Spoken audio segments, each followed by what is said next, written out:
Hello, hello. We are live. Sorry about that. Microphone was muted, but we are live for our weekly Inside the Lab weekly live Q&A show. Um, it's been it's been an eventful week, right? If you've been paying attention to the news, but I mean we're here to talk tech. We're here to talk PC hardware and PC gaming. So if this is your first time to the live stream, welcome. Do tell me where you're watching from and what's going on in your neck of the woods. And I just want to give a little bit more time for a few more people to jump on board. The show is normally later than we normally run it. And if you're here on the replay, I especially appreciate you. Our live streams do normally go over a little bit, but for this live stream, we're going to try to keep it pretty plain and simple, right? As the title implies, right? The state of the PC market and secondhand hardware for the win, right? Like FTW, because right now in 2021, hardware is still getting scalped. We're still suffering from supply constraints, among other things. So it's like, what other alternatives could you possibly go with if you were looking to build a new gaming PC or upgrade your current gaming PC? Let's say, you're running on older hardware and you want to maybe jump on a modern platform, right? Maybe the B350 chipset or a B450 chipset motherboard, or like a 200 series Intel Skylake CPU. So yeah, I mean you have choices, and with the secondhand market, you'd be surprised how at least not yet. It's not completely screwed up, right? It's not completely screwed up. It's getting there, right? I mean it's getting there, but it's not completely jacked. But the GPU market as a whole I mean it's still foobarred, right? It's jacked up beyond all recognition, right? The new market is still foobarred. Ryzen CPUs remain out of stock and just missing from the party. And I'm not just talking about Ryzen 5000, right? You'd be surprised how difficult it could be to come across like 3900Xs and 3950Xs, the latter being a 16 core 32 thread Zen 2 CPU and the former being the 12 core, 24 thread Zen 2 CPU. So, I mean, yeah, and consoles aren't the mainstream. They're not the mainstream unsung heroes anymore. I mean, not for casual gamers anyway, because they too have suffered the same fate. And so, can the used market, can the used PC market sustain the after effects or the blowback from these happenings? And if so, for how long? That's what we're discussing in this live stream, right? That's what we're discussing in this live stream. But really quick, I want to jump over into the chat and say what's up to Thunder and XLRA Gaming, aka or formerly known as RTX. So it's good to see you, fam. How you doing this Saturday? Crazy times over in the states, right? But it's good to see a familiar face. Hope your week is going well. And while we give a little bit more time for people to join in and join in on the live show, I just want to say, with this being the first live stream of 2021, kind of open it up a little bit differently. If you either just came on or you're here on the replay, you would have saw it. But open up a little differently, right? Trying to change up the show, and still a few more changes going on behind the scenes as far as acquiring new equipment and what have you, and even new PC hardware. I had tweeted a couple days ago, with shameless plug. If you're not following me on Twitter, I really encourage you to, and also follow me on Instagram. Really trying to grow the Instagram more, and connect with everyone in the community over there. So the handles are the same: at Inside the Lab YT over on Twitter, at Inside the Lab YT over on the Instagram. Give me a follow, and I'll definitely follow you back, especially if you comment on my videos and you let me know that is you. If I can't put your username here on the channel or here on YouTube with your Instagram handle. So yeah, definitely want to grow the Instagram. It's one of the social media platforms I don't want to say I'm focusing on, because creating content for YouTube, especially quality content for YouTube, is really the main focus of the brand. But moving some of that over into Instagram, and bringing our Instagram audience over from there over here onto the channel, is one way we could expand this community even more, and once again bring the collective voices together, because that's something that I want to make it an initiative of ours here on the channel, with some of the program extensions coming here to the community, or coming here to the channel, like memberships. And we talked about all that on the New Year's live stream, which is still a fun watch if you're here on the replay, or if you were unable to make it and you're here. It was still a fun watch. It's a little long, but jump in and check out the conversation, because overall it was just amazing good time. I even rapped a little bit, so yeah, give that a look see.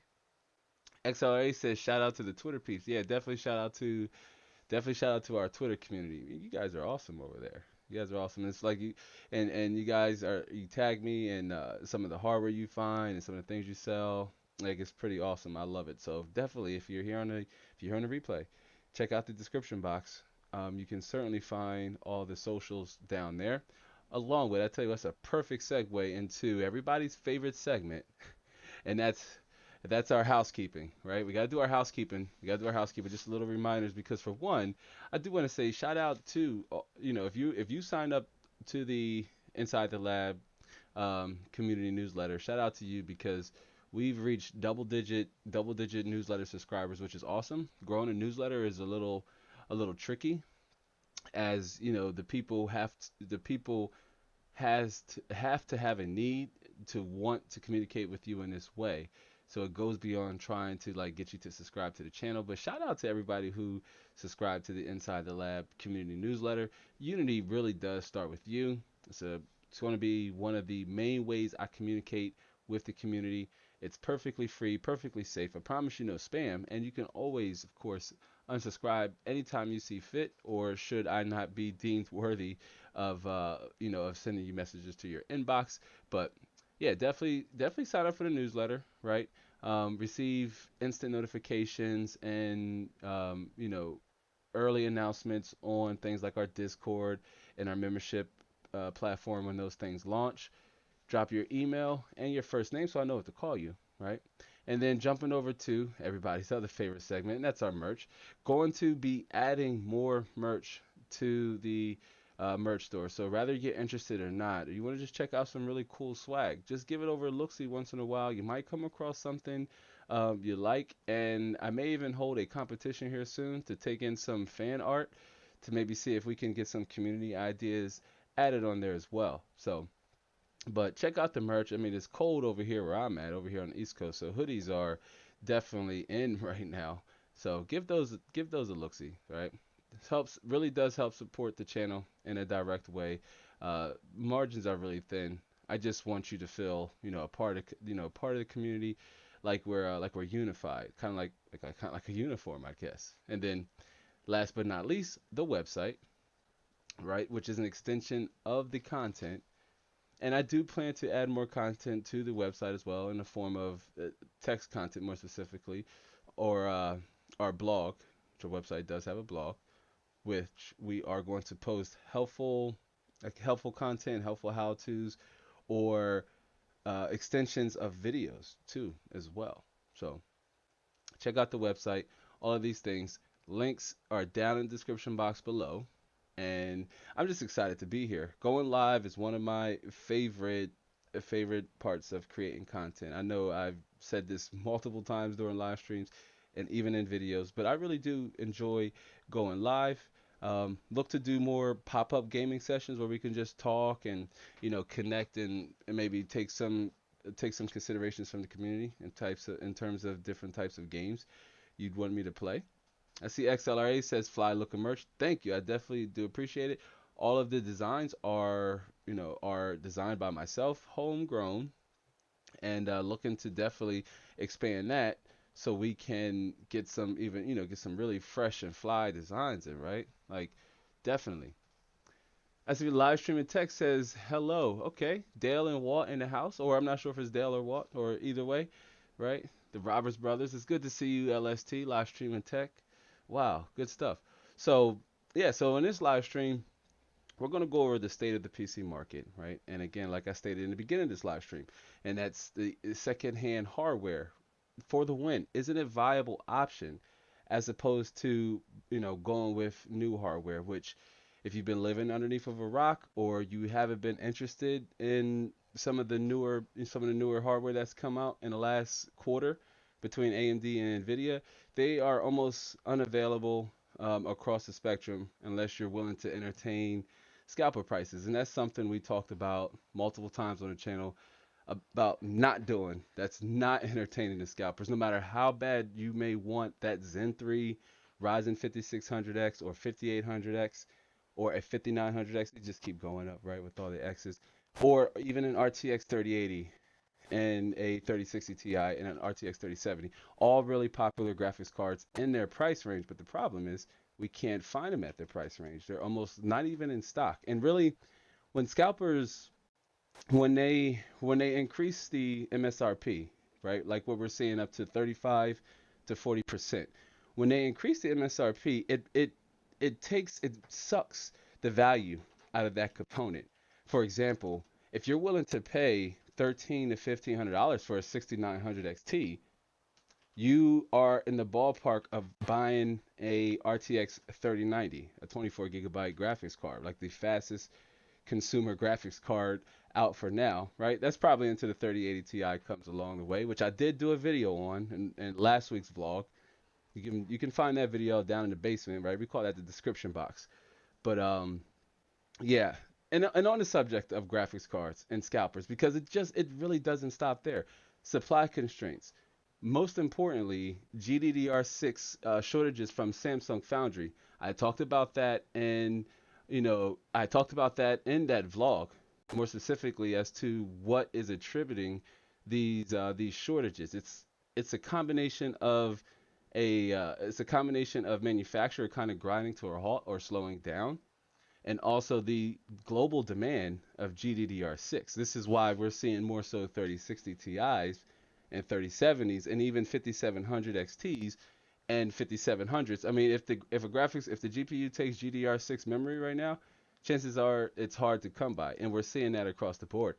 RTX 3080 and RTX 3090 aren't so much affected by it, and that's because they're using GDDR6X memory. But I mean, Samsung Foundry, they're the second largest semiconductor company in the industry with TSMC, or Taiwanese Semiconductor Manufacturing Company, is the other manufacturer. And they manufacture Ryzen CPUs and GPUs. But again, this is a global shortage. This just isn't affecting Nvidia, or just it isn't just affecting AMD. I mean, we still need GDDR6 for for the mobile market and for the upcoming RTX 3050 mobile graphics cards that they're going to throw in laptops. On top of that, with upcoming Zen 3 APUs that they're also going to throw in laptops. So, I mean, it's cards like the RX 5000, so that's Navi, right? That's first generation, like the 5700 XT, and then the RX 6000, big Navi, the RTX 3070, the RTX 3060 Ti. They're all victims of the global supply shortage of GDDR6 memory chips. This is why you can't find them. I would pull it up now, but I mean, we talked about it so much here in previous live streams and in previous vlogs where you've likely seen the numbers, right? You likely seen the goose eggs. You likely seen the marked up prices on eBay, which you'll see some of them here in the platform examples I'm going to bring up.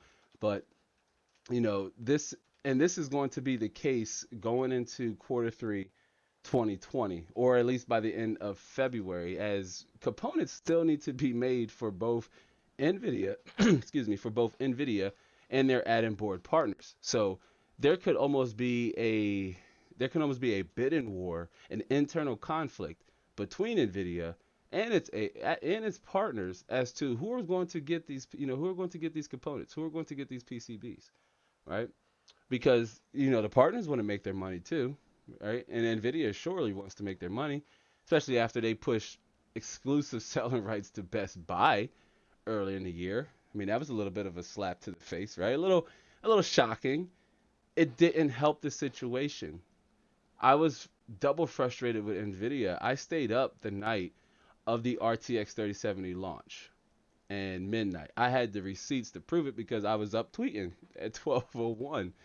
So at 11:55, I was locked and loaded. I was ready to try to get my hands even if I could just pre-order across the board, Newegg, Amazon, um, all of them, Micro Center. Although Micro Center you can only buy and pick up in store.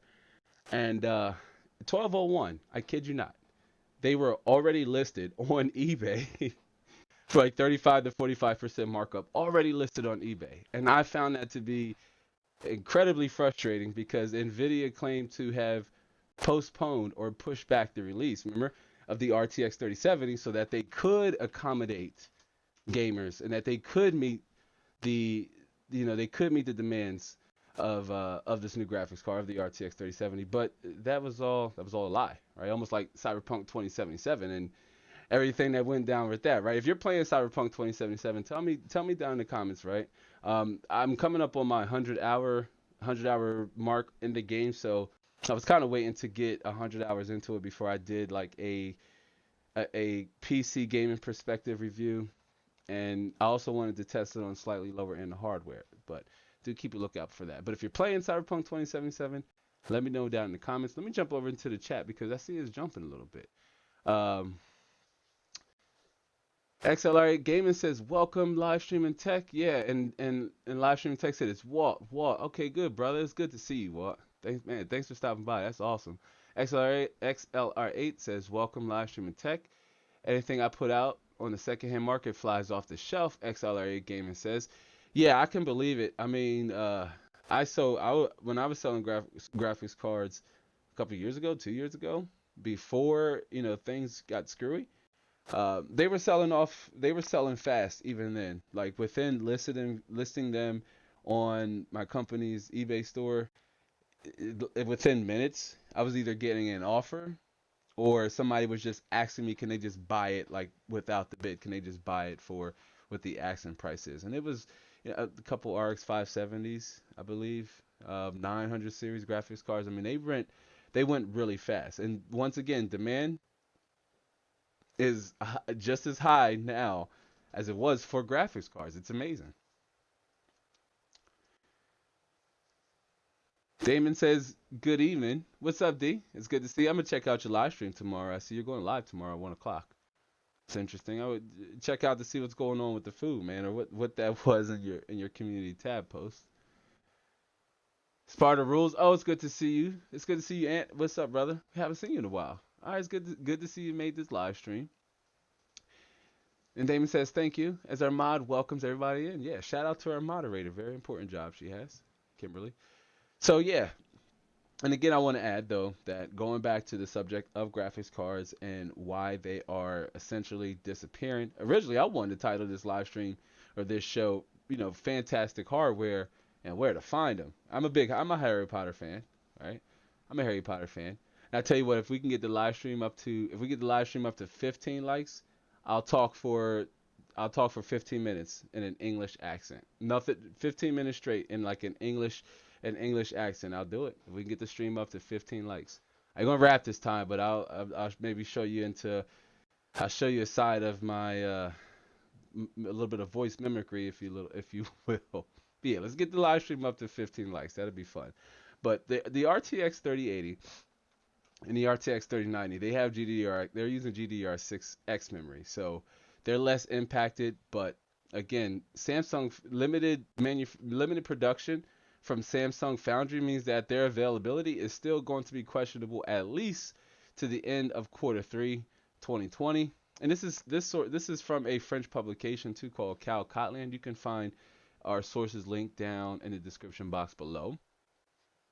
But yeah, and this likely has something to do with the switch I believe Nvidia made. But I mean, what does this mean if you want to say, let's say you have a PC, let's say your computer doesn't have a dedicated video card, let's say you're using a bulldozer, a pile driver APU, or even a Ryzen APU, which have Vega 8 and Vega 11 graphics on board, and they're no slouch. But I mean, if you want to take your PC gaming experience to the next level, you gotta go with a dedicated video card. When I'm doing budgets, if the system isn't, or I'm sorry, when I'm doing budgets for clients and doing build recommendations, if the system is only going to be for like general use, general office use, or general studies, then I definitely wouldn't recommend a video card. But even if there's going to be the slightest hint of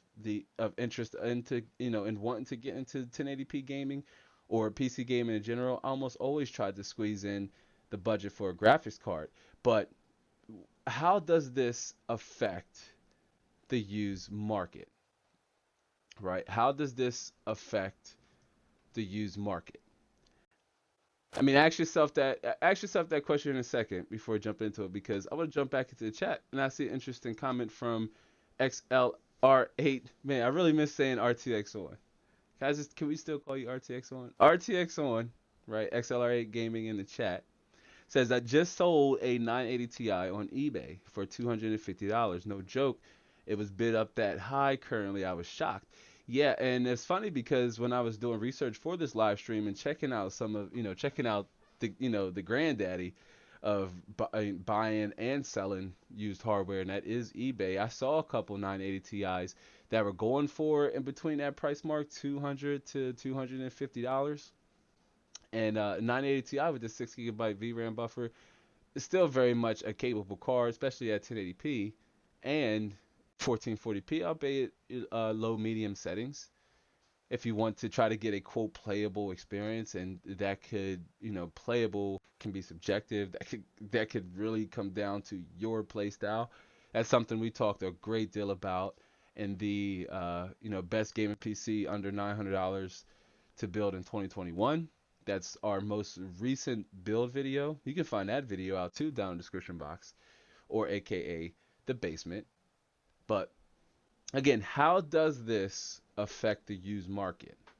How does this global shortage of GDDR6 memory and overall production and supply constraints over on Team Nvidia and AMD side? Like AMD has been quieter than Nvidia on this subject, and Intel, meanwhile, speaking of, they're just sitting back like, Well, we got plenty of excuse me, we got plenty of 10th generation series, Rocket Lake X, I believe, CPUs on the market. We're good. We're fine, right? They just have, CPUs to produce for now. We'll see what they do with their XE GPUs. But, as it stands right now, AMD is struggling on both sides to get their CPUs in the hands of gamers and their GPUs, their new RX 6000 series GPUs. But how does this global shortage affect the used market? And this, I'm gonna say honestly, in my opinion, it affects the used market in two ways. And I'm saying this both from the perspective of a buyer and a seller, right? Like I either buy parts for future upgrades for other people, or for hardware here in the lab to do tests with, or to make supplemental upgrades on some of the systems I have around here. But one, users are either going to hold on to the hardware because they themselves are unable to upgrade. And I think this is more evident now than ever, because if if if someone has an RTX 2070, for example, right? An awesome card, by the way. It's just not for its current price. I still see them going for anywhere between $500 to $600. But let's say you have an RTX 2070. Clearly, an RTX 3070 slightly faster. It'd be a worthy upgrade. You can maybe sell your RTX 2070 for about 350 bucks. But the graphics card you want to upgrade to isn't available. So that's forcing you now to just hold on to your graphics card, because downgrading clearly isn't an option, right? Upgrading to like a 2080 Ti wouldn't really be feasible unless you can get it at a really decent price, which I'm like, come on, we were saying this before. Some of you that are here now in the chat, whoever was selling their RTX 2080 Ti at that time, just based off of NVIDIA numbers, may or may not have seller's regret right now. Probably should have held on to your RTX 2080 Ti. I still have mine for now though, because I did tweet out that the graphics card.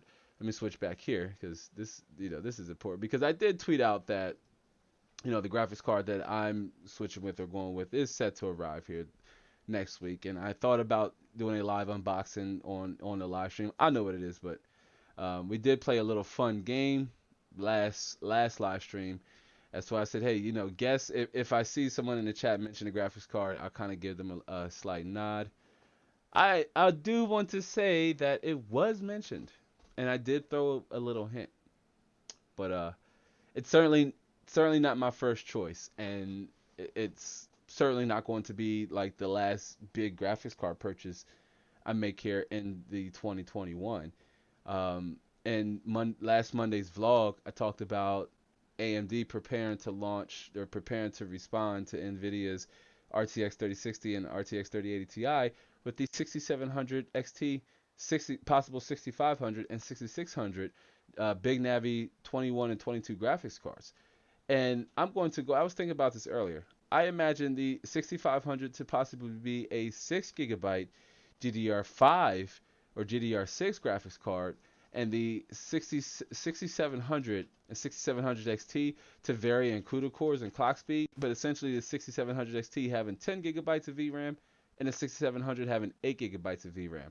If AMD could price those graphics cards competitively between $300 to $400, but the biggest issue is they have to be available. But if they can price them for $300 to $400, they really could step in and start to take the market share from Nvidia in terms of graphics cards. But we're a long way from that. But they did it on the CPU side. It's narrow. It's a narrow margin of victory, but they have slightly taken Intel in terms of market share and consumer desktop processors. Han Slomo says, hello fan from China. Han Slomo, what's up, fam? It's good to see you. As XLA says, Slomo, what's up? Good afternoon. Yeah, Han Slomo, tell us what time it is over there in China. What's the weather like? Tell us what's the weather like, and I imagine it's Sunday. Tell us how your tell us how your Sunday is. We're talking about the state of the used PC market here in early 2021, and how secondhand hardware could possibly come in for the win for and used PC enthusiasts and even PC enthusiasts themselves. But right now we're talking about how does the global shortage of GDDR6 affect them, affect the used market, and just overall how the supply constraints and these production issues overall affect the used market. Because a couple live streams I had predicted that slowly we would get this trickle down effect, because there just aren't enough graphics cards available for everybody. And I said there are two ways that these supply issues affect the used market. The first one being that users are going to just hold on to their GPUs or hold on to their hardware in general. Like we're talking core hardware too when I say this. So like your CPUs, motherboards, GPUs, RAM. I mean, power supply units. It's dodgy, right? It's you start to get into rough terrain buying used power supply units. I necessarily don't recommend it unless you have a power supply tester that you can test the power supply before hooking any parts to. But it's almost always certain worth buying your power supply new, or even going in with a hybrid build of, say, used parts and new parts. Nothing wrong with that at all, which we are going to talk about here in a second. But two ways it affects the used market, and like I said, users are going to hold on to their hardware. They can't upgrade. You got an RTX 2070, RTX 3070 sure looks like an enticing upgrade, but it's not available. If it were, we would possibly see RTX 2070s on the market for about $300 to $350, I imagine, depending on where you live and uh, what that user is interested in upgrading to or what they upgraded to. And even the same thing with RTX 2080 Ti users. So much for seeing $500 and $600 RTX 2080 Ti's, right? That's just not a thing anymore.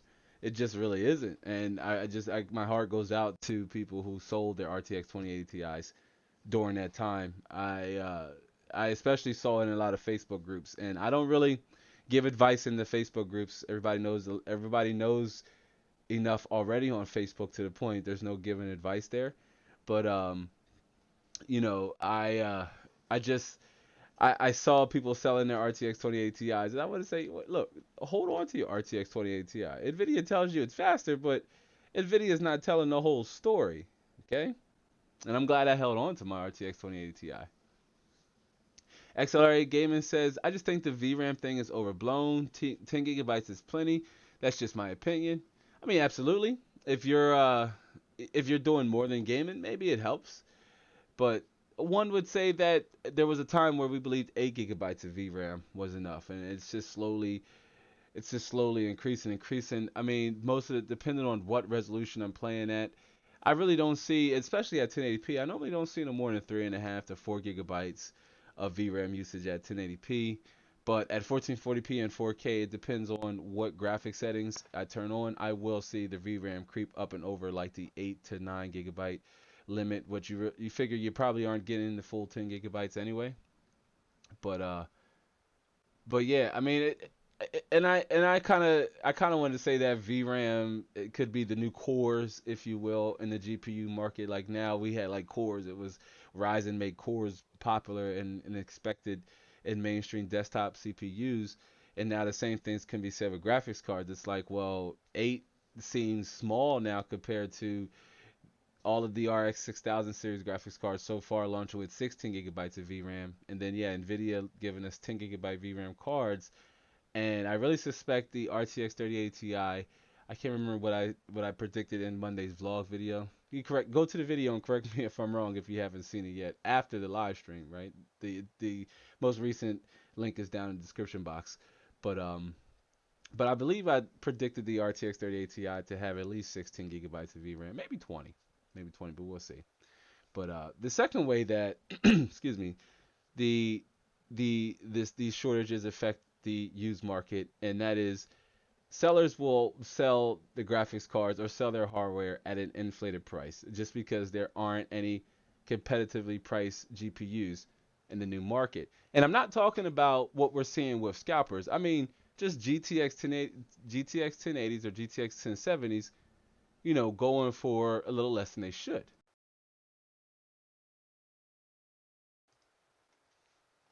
Jumping over, we see XLIA says, I mean, most people upgrade every what, 3 years?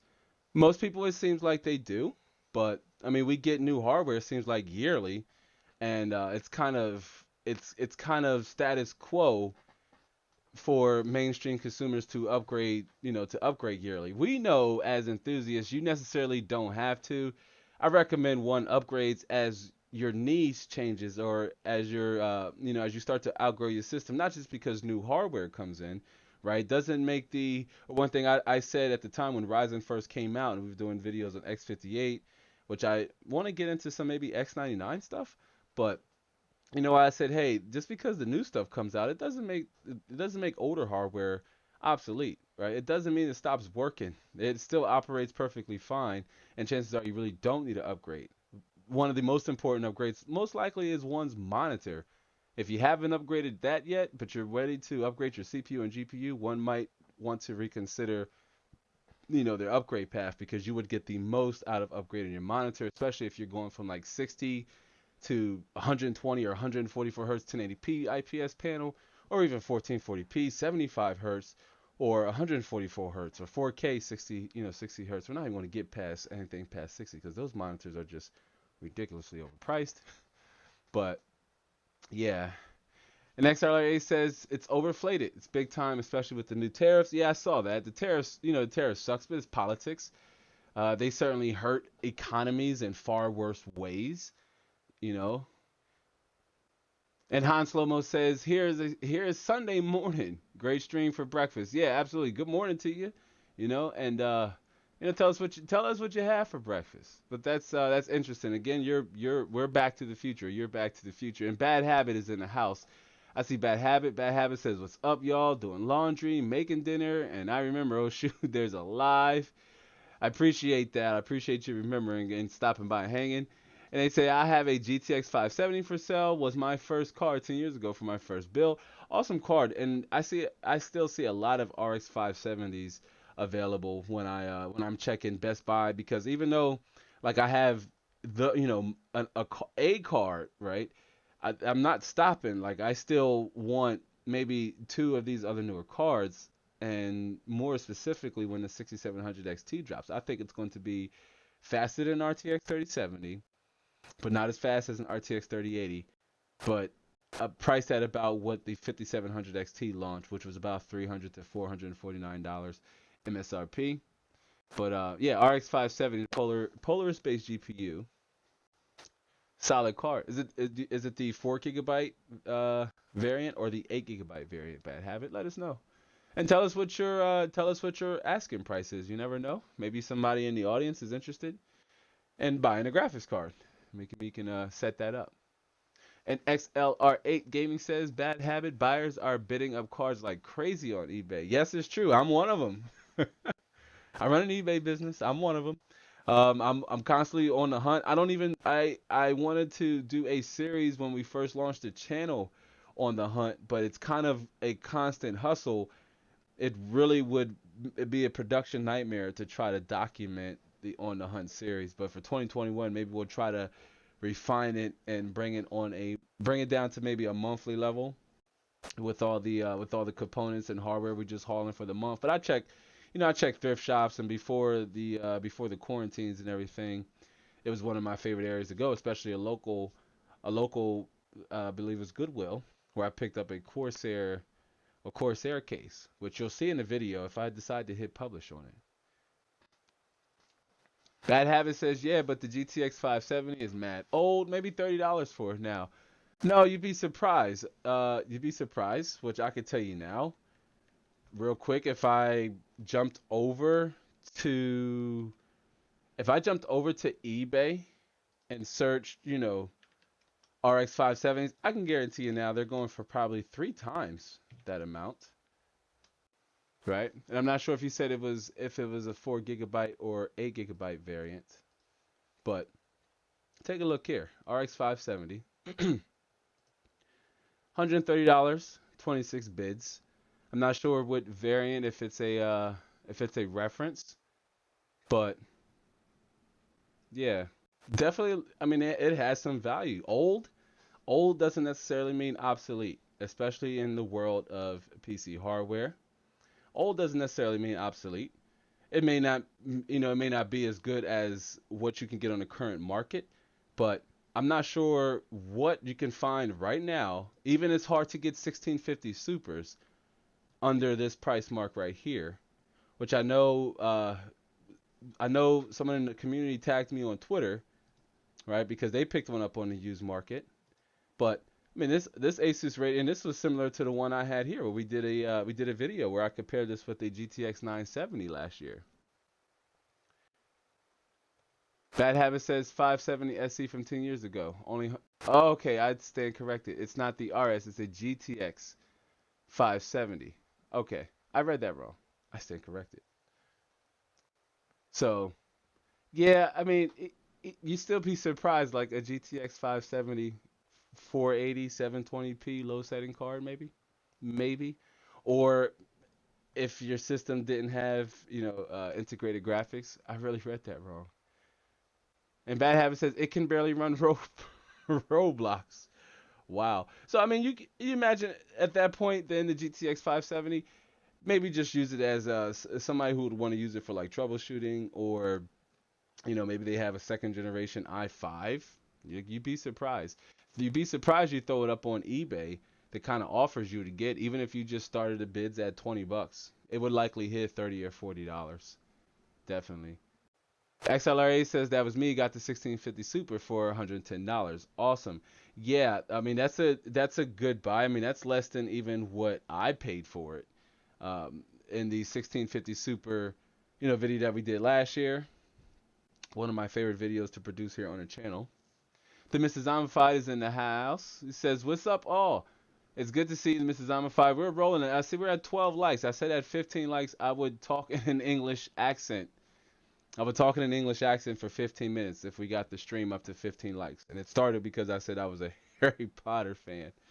But Mrs. Zombified, it's good to see it. That is what you're walking into. On top of, we're discussing GPUs and how the shortage, this global shortage, has affected the used market. Some of us here, we fancy ourselves used PC enthusiasts. On top of being, PC enthusiasts in general, right? Some of us do have a appreciation for the used stuff. That's where my heart is, right? Is finding value in used parts, being able to capture that hidden price to performance on the used market. But right now, global shortages, GDDR6, VRAM shortages. I mean, they've thrown the GPU market in an utter whirlwind. It's crazy. Darkness Plays says, "Yo, Darkness Plays, is good to see you." Darkness Plays, like the stream. Thank you. It's good to see you, Darkness Plays. Welcome, welcome, welcome, welcome to our weekly live Q&A. Right? And we're talking graphics cards. We're talking about graphics cards and uh, how these shortages, how they affect the used market. I said two ways they affect the used market. One, listers, we'll call them listers or sellers, are likely going to just hold on to their hardware because they are unable to upgrade themselves. This is many of you here in the community that I've talked to and engaged with, even off of YouTube. Some that might be over like in our Instagram community, some users over there, or some who might be over in Twitter. And I know you're not subscribed to the channel, which if you're not subscribed to the channel, I definitely welcome you to do so. Please definitely subscribe. We just hit 2,300 subscribers some point between today and yesterday, and we're just slowly growing and grinding. And I do appreciate every single one of you who subscribes to the channel. If you're here on the replay and you made it this far, I definitely appreciate you too. The Darkness Play says I liked. All right, awesome. Yeah, thank you for liking the stream. Let's get it to 15. I'm curious to see what you guys and gals think of my English accent, or it might be cringy. I don't know. I thought my rapping was cringy, but we still did it. I don't know if my English accent is cringy, but I'd share it with you. I'd share it with you. But we got to get to 15 likes. And Darkness Place says sub to Inside the Lab. Yes, definitely. Please do. Let's get this. I mean, it'd be really the end of year goal is about 4,500 subscribers. We'll see if we can get there. That's 2x in pretty much where we're at from this stage here. I haven't done the math. That's X amount, whatever. We got to grow, But I definitely appreciate you liking the stream. And for suggesting that you sub to Inside the Lab. Definitely sub to Inside the Lab. Definitely sub to Inside the Lab. Bad Habit says I just built an i5 2500K gigabyte Z 68MA 8 gigabytes and my GTX 570. My daughter using it for Roblox, Fortnite, schoolwork. My old bill from 10 years ago. That's awesome. I love seeing old hardware repurposed. Man, that is amazing, and that's a conversation that we will save. It's a conversation we will save for another live stream, and that is, what to do with your old PC hardware. I've told people have told me they've thrown it out or they just haven't, wasn't sure what to do. Excuse me. So that's awesome. Yeah. I mean, and that's what I was saying. A second generation i5 and GTX 570. That's especially good for schoolwork and just casual browsing. I'm surprised it runs Fortnite. Is that at 720p or 1080p? Mrs. Amify says chip chip and cheerio and all and and all that. Yeah. We'll see. I don't know. I'm not sure if we're at 15 likes yet. And Darkness Plays says, "Do you play Valorant?" I do not. That's an interesting question. Which thank you for asking, Darkness Plays, because in the title, I know, the title says Weekly Live Q&A, and that's just not dependent on the topic. Like, please feel free to ask me personally anything along the way, or any questions you may have about myself. Uh, Willing to share within context, if you will. But I don't play Valorant. I binge game, and here recently I've been playing Cyberpunk 2077, both for content for the channel, and from a subjective point of view, because I have been looking forward to the game since it came out. And I see, okay, live streaming text says, "Yep, you're at 15." Darkest Place says, "Yes, 15, 15, 15 likes." And Bad Habit says, "It's for 1080p." Wow. All right, well, see that old GTX 570 putting in work, bro. Putting in work, fam. Okay. All right, so we say 15 minutes. 15 minutes from now, so that's like 55. All right, so if I mess up, you guys gotta forgive me. But all right, so how does this affect the used market?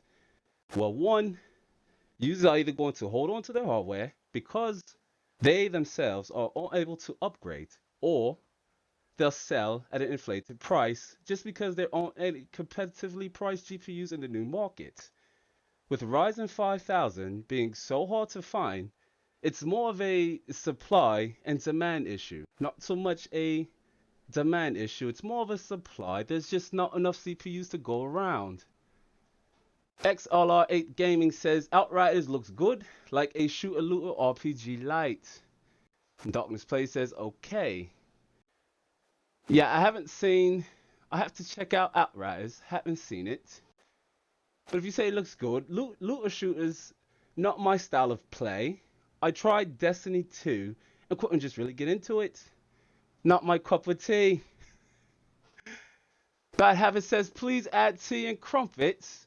Yes, if there's something specific you would like me to say it in the chat and I will try my best. Or you still have 10 more minutes of me using my English accent, because we got the stream to 15 likes. But yes, how does this affect the used market? In many different ways. We just went over two of them specifically. XRLite Gaming says, what the? We in Jolly London town now. Silly Americans. Americans and their humor. I just don't get it. I really don't. Me, myself, I'm from Yorkshire, London. I can also switch it up, maybe do like a little bit of it. It's so weird going from English to going from English to. But if you've seen Idris Elba and some of his movies, Heimdall from Thor, I do him pretty good too. I'll try to use his accent and keep it going. But what are some good places to look for used hardware? As we go on into the live stream and keep it going, right? What are some good places to look for used hardware? Me personally, I have four specifically. that not only will I recommend that you try, but ones that I've tried myself. And I just switched it a little bit. The Mr. Zombified says it's raw. Well, I don't doubt it. But again, you Americans, I'm not American right now. Really, I'm from Yorkshire. This whole entire time, Lab really is an American. Like Walt. Walt, I fooled you and Dale this whole time. Really, this is really what I sound like. I really sound like this. I'm from Yorkshire, down in the Hamptons, in a little borough called Yorkshire. It's a little town just down the hill. We had one school. Bad Habit says, say Americans? Oh shoot, it's Idris Alba. Yeah, like I do a pretty good Idris Alba. It's like I give it since we got eight. I technically got what 13 more minutes. I got to keep it going. Promise is a promise. I got 13 more minutes to keep it going. I'll try to give you Idris Alba. It's hard though because I try to picture I'm nowhere near as cool as Idris Alba. Dude played. Let me switch back. Dude played Heimdall and everything else cool along the way, right? I'm no Idris Alba, but I do try to do his voice okay.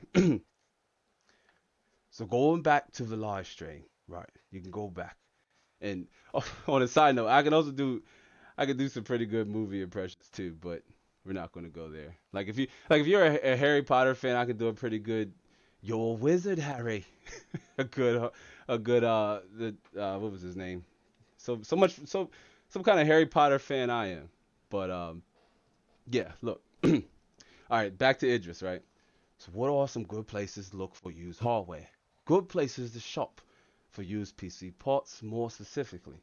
Now I've bought used PC parts from all over these places. Ones that I recommend that you use as well. Perfectly safe to find, and most of them ship internationally, so you have no problems. The first one being the Facebook Marketplace, or what I like to call the digital online flea market. How was that? Was that an Idris Alba laugh? Come on, come on. XLI Gaming says 30 likes and he speaks Mandarin. Mandarin. Mandarin. Sorry, I'm not as cool as you Americans. I can't speak Mandarin. I'll say that for the Americans. You guys have all the cool in your back pockets. But really, looking over at the Facebook Marketplace, and this can be dependent on where you live, as most of us live here in the States, but not me. I live in Yorkshire, but we do have the Facebook Marketplace. But you can find a lot of different parts on there. So many different GPUs, some a little bit overpriced. Scalpers have trickled on over here as well. RTX 3070 graphics card, $800, clearly marked up by some 30%. It's mind-boggling. I just don't get it. I really don't. Patrick, Patrick is good to see you, Patrick. Welcome. Welcome to the Inside the Lab weekly live stream, mate. I don't normally talk like this, but we had the live stream hit 15 likes, and I promised I would talk in an English accent for 15 minutes. This is what I really sound like, right? But we got 10 more minutes. But no, seriously, I'm really from London. I'm not from America. That's a whole lie. I'm American, as you can tell. But really, looking at the different graphics cards you can find on the used market, Facebook Marketplace. Don't rule it out, especially if you're really in need of a GPU upgrade and you can't get one on the used market. RTX 2060 KO Ultra at 350. It's not too bad, not too shabby. Is that how they do it? They say it's not too shabby. Patrick says thank you. You're welcome, mate. Welcome again to the live stream. XLI Gaming says don't forget, never pay asking price. Always. I'm fumbling, fam. I'm fumbling. Okay, gotta stay on track. Don't forget, never pay asking price. Always haggle when buying used. That is so true. Never take the first offer. Everything is negotiable. Really, let me say this in my English voice, right? I have to, but I normally never take first offer. Rather, I'm buying, and almost always if I'm selling, somebody's always countering. I've already worked out a counter in my head before they've already responded. But I normally don't always get them. Like if I list 10 prices, maybe someone will counter on two of them because I price, hardware that I let go, it's priced competitive, like real, it's priced competitively. They normally fly fast. Okay, switching back. Darkness Play says, what do you think of Fortnite? Well, here recently I've been playing a little bit of Fortnite. I'm okay at it. I've gotten a little better. Gotten a few victory royales. I don't play competitively. I just play for fun. Not that good, but I'm not bad either. I just like to go in and have a little bit of fun, but Fortnite's okay. As a game, it's constantly evolving, which within itself, I guess, is okay. I normally don't play competitive games, and when I do, it's either the new Madden or American soccer, or what you guys call football, which is different from what the English here, what we call it. But normally I don't play competitive games, and if I do, I'm not playing competitively. I'm just playing for fun with the missus or my children. Bad Habit says we'll never build a tower again. From now on, it's MITX or Micro ITX.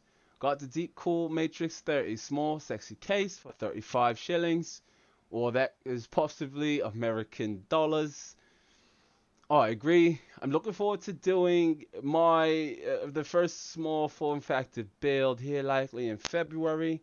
I was kind of hoping that the Zen 3 stock situation would improve a little bit more, and that way I could go with a solid alternative with the gaming PC, a solid option on the X570 chipset or the B550 chipset. But like you mentioned, using a micro ATX motherboard, something I'm really interested in doing. Running all lip power. Triceon says, "Yo, what are you talking like this, dude?" Triceon, you came in on live stream. I just confessed that I'm really from Yorkshire, London. I'm not American, mate. I moved here at the tender age of 3 from a small village in Yorkshire, London. This is what I really sound like the whole entire time. I just maxed my English accent. But really, I sound like this when I'm normally talking, and then sometimes I can switch it up and even do a good Idris Elba impression. It's the chap that played Heimdall and Thor. Nah, fam, it's because I know you just came on, but early in the live stream, I said if we got the stream to 15 likes, I would talk using an English accent for 15 minutes, and it's just coming up on the 15-minute mark. So yeah, you got to worry about that. I'm almost done having to talk to it. It is a little harder than it looks, right? It's a little harder than it looks, but still, fun times, fun times. And Darkness Play says, sub to Inside the Lab once again. Yeah, Triceon. Triceon's a good old chap. He's been a member here to the channel for quite a while now, so I'll welcome him for that. It's good to see Triceon either way. Thanks for jumping in. Bad Habit says, so what's the gaming world like in Europe? Is it just as popular as it is in the US? Maybe. Us Londons here, we know how to have a good time, chap. We don't spend most of our free time in the house or the flat. I think they call it a flat. We don't spend our time playing games in our flat. We go out to the pub. Triceon says the Sir Savage the 21st kind of move, huh? Pretty much. Me and 21 Savage, we grew up. We went to the same church together, me and his mom. I knew his brother. All right, now that I think the 15-minute mark is up. Whew, thank goodness. That's a little harder than it. That's a little harder than it looks. It's a little harder than it looks. Kimberly says, Triceon, that was just for the New Year's stream. Right, my freestyle, right, my raps. But oh, okay. Moderator, remind me. Yeah, no, yeah, that was just strictly for the live stream. That was for the live stream. The lab cup is empty this time. No party in there.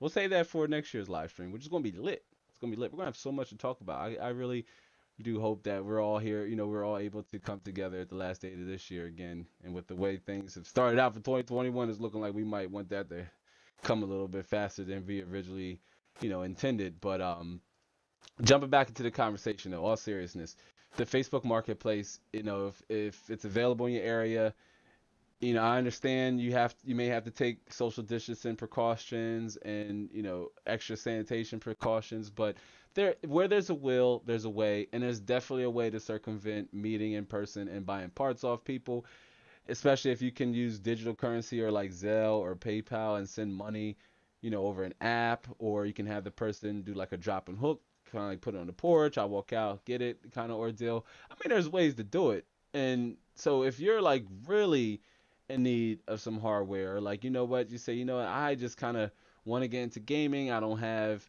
a lot to work with, or I want to upgrade my graphics card, for example. Let's say, uh, like what you call it, had the GTX 570, bad habit with the 570.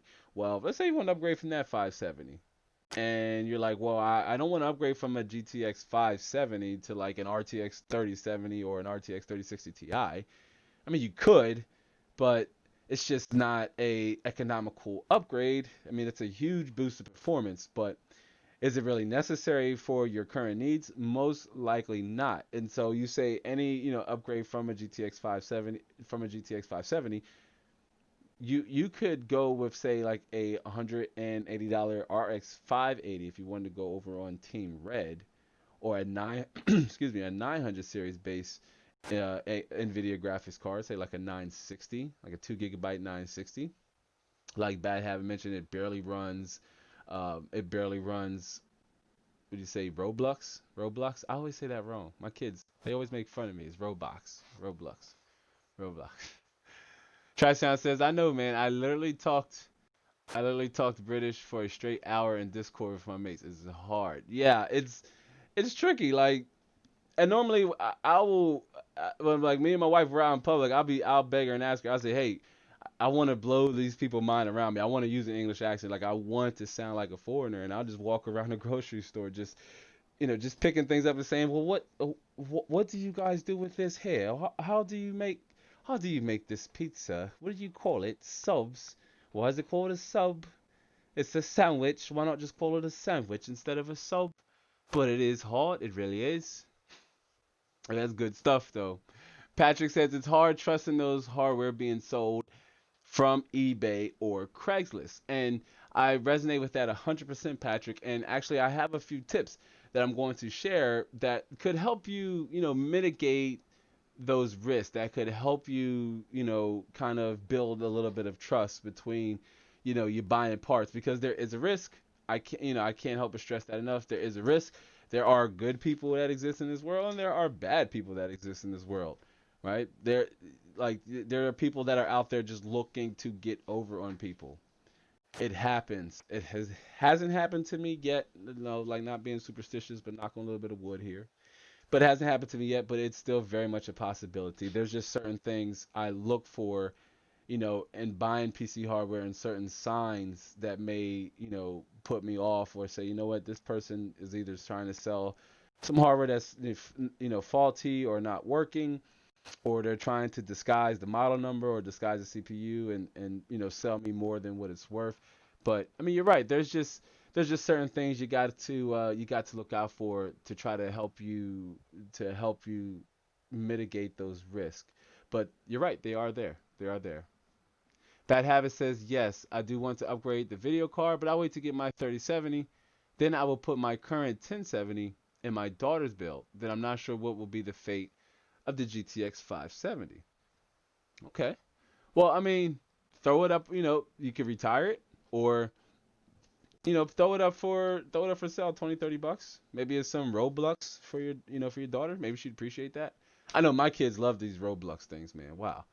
I mean, like they will build railroads for that stuff. All right. So I mean, you never know. It just goes a long way. There could be somebody out there that could, be in need of that graphics card. And Triceon says LMAO, legend, definitely. And Patrick says Amazon is my go-to. Yeah, and Amazon does sell used parts, but normally, from what I've seen, sometimes they're a little inflated, uh, and sellers don't have as much flexibility on other platforms. But Facebook Marketplace is especially good because you could, if you're searching in your area, you can, you can get your parts faster because you're able to meet the person right? Most of the places I find, like a lot of these places aren't that far from me, under an hour, with the exception of this part of Jersey here, New Jersey. But a lot of these places aren't that far to me, and I can always, widen or expand the search. But the Facebook Marketplace is a good place to start. What I call it, it's like a digital online flea market, if you will. And if you do ship or you do pay for shipping, they do have their own form of buyer's protection. So that's good too. Sellers are often the most flexible here on Facebook because I mean they want to sell their piece of their hardware as quickly as possible, right? And or they may need the money. So most sellers on the Facebook Marketplace don't really want to sit on their hardware. It'll just go quicker. Or like XLR8, we just go, RTX on mentioned, stuff flies off the shelf. I mean, people are out there, they're hungry, they're looking for these things. If you're sitting on old graphics cards, old hardware, now's the time, especially, to consider trying to get something for it. Like, don't be like me. Don't have graphics cards, sitting around in boxes. Use that money to like upgrade or enhance other areas in your build. But most sellers won't sit on items, especially if they've been listed for a long time. Your Highness is good to see you. Thank you for dropping by and joining us for the live stream. Your Highness says out of stock. Yeah, within context, I mean, or without context, I'm imagining that's everything's out of stock, right? So, Your Highness, I believe you just joined us, and yeah, we're talking about the state of the used PC market here in 2021, and a few options that one could go with, um, if you don't want to entertain scalpers, which you shouldn't, or you want to upgrade and you can't.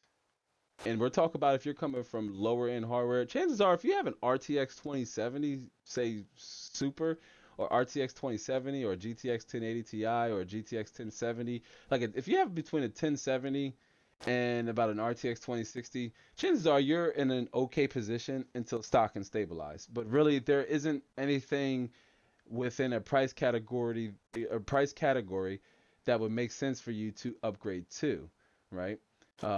It's best to wait for either RTX 3080 stock to mature. I'm really hoping we'll see price reductions too. Maybe if with the RTX 3080 Ti dropping, maybe we'll see a reduction in price. But yeah, I mean, Facebook Marketplace. You can also search for parts specifically. Maybe you're not looking for a graphics card. Maybe you're looking for like a Ryzen CPU. It's like I normally do. Go here, search Ryzen CPU. Let's see what comes up. 3600, $400 3900X, $250 Ryzen 3700X. That's not bad if you're in that Virginia area. And some of these places ship, and then you can also, filter it to only search for people that are also willing to ship, which I've learned it does shrink it significantly. So do be possibly willing to travel, to compensate for those extra savings. You might have to do a little bit of driving. But yeah, $250 Ryzen 2700X. I mean, that's a little high, but not too bad. 5700X, $375, which, dare I say it, isn't, quote, too bad. It's only marked up by $75. So, I mean, one would argue, say, hey, they could have maybe even dropped that down by like another 25, 350, and they'd sell it even faster. But still, not bad. I mean, it's cheaper than eBay, right? If we search this on eBay right now, it would be significantly higher. But yeah, Facebook definitely an option, especially if you're able to travel and you're able to say, go meet people. As this here is really not a bad deal. A 3800 XT for $350. Not bad. Trisound says, why was that gaming PC so cheap? Huh. Not sure. Let's see if we can find it real quick. I think. Not sure if you're talking about this $500 gaming PC. Let's see.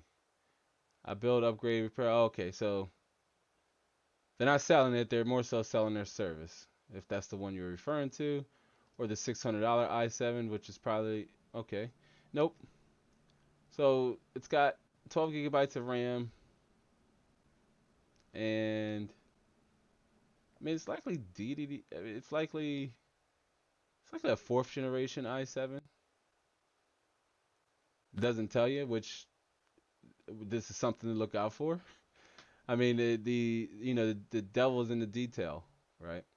And with them not telling you what the CPU is, instant red flag. Looks like an OEM motherboard, but looks could be deceiving. But the very fact that it's all like lights and flashy, they try to hook you. And then you see right here in the picture, it's an i7 2600. But yeah, and Tricy, I see you say, yeah, the 500 one. So I saw the 500 one and looking at the $600 one. I mean, it's still a little high, being as that you are getting an RX 570 8 GB variant, but the VRAM isn't as helpful as the 570 doesn't have efficient enough horsepower to start running, games at higher settings. So, I mean, the 8 GB kind of becomes redundant at that point, as you still would kind of stay in between the medium to high settings area with this graphics card. But to me, in my opinion, it's priced at least about $150 more than it's worth. Uh, you can't throw on a bunch of flashy lights and increase the price by more than it's worth just for the sake of RGB. And and you guys and gals know how I am. I like RGB, right? But not to the point to justify the price. I wouldn't pay $600 for this gaming PC. I just wouldn't. Maybe 450, maybe 450, right? Maybe 450, but not $600. No way. But and then a second platform alternative is good old Craigslist. Craigslist's been around for a while, right? If you remember the blockbusters, you remember how popular Craigslist was when it first dropped. And every once in a while, I can find hidden gems on Craigslist. Craigslist are one of the sites where you have to kind of keep your eye out on the parts you buy and their listings. I once called a seller out that was trying to sell a 1080p 60 hertz monitor as a 1080p 144 hertz monitor, and it was just too good to be true. And there's an old saying: if it's too good to be true, it probably is too good to be true. Like there's probably something wrong with it. And that was exactly the case with that listing. And I called the person out, and they got like real upset with me. And I asked them to take it down because you're going to confuse somebody, and that's not okay. And eventually, no, we didn't see that post anymore. But sometimes you can find, hidden gems on Craigslist. Craigslist is also international, right? I believe it's available in 200 regions or countries, something to that extent. But yes, I mean, it's available international, not just the states. So, but it is the OG of buying and selling goods before eBay became as mainstream or what have you. I mean, there was just Craigslist. This is where we went to barter and sell. But you see here, $250, 2700X, still a little high. I mean, that CPU could be priced competitively at like 190, 219, something like that. It'll fly. But sometimes you can find gaming mice. All right, look at that Western Digital hard drive for PS5. Me personally, I might come in here and shop it and trying to see what treasure we could find on the used market. Triceon says pretty close to the specs of my little brother. It's way too expensive compared to what I built him. Yeah, if you're talking about the $600 PC we were looking at over on the marketplace with the i7 2600, I believe it was. Yeah, it was priced a little high, 450, and that's really really pushing it. The case and everything looks good, but you can't polish a turd, and you got to take in the internals into consideration at that price point, and it just doesn't the price doesn't necessarily negate the performance expectations you'll get out of that system. And you also have limited upgrade path, but yeah, I believe it was RTX on I mentioned earlier. Always negotiate. That seller would probably consider that a low blow offer if I came in with $450.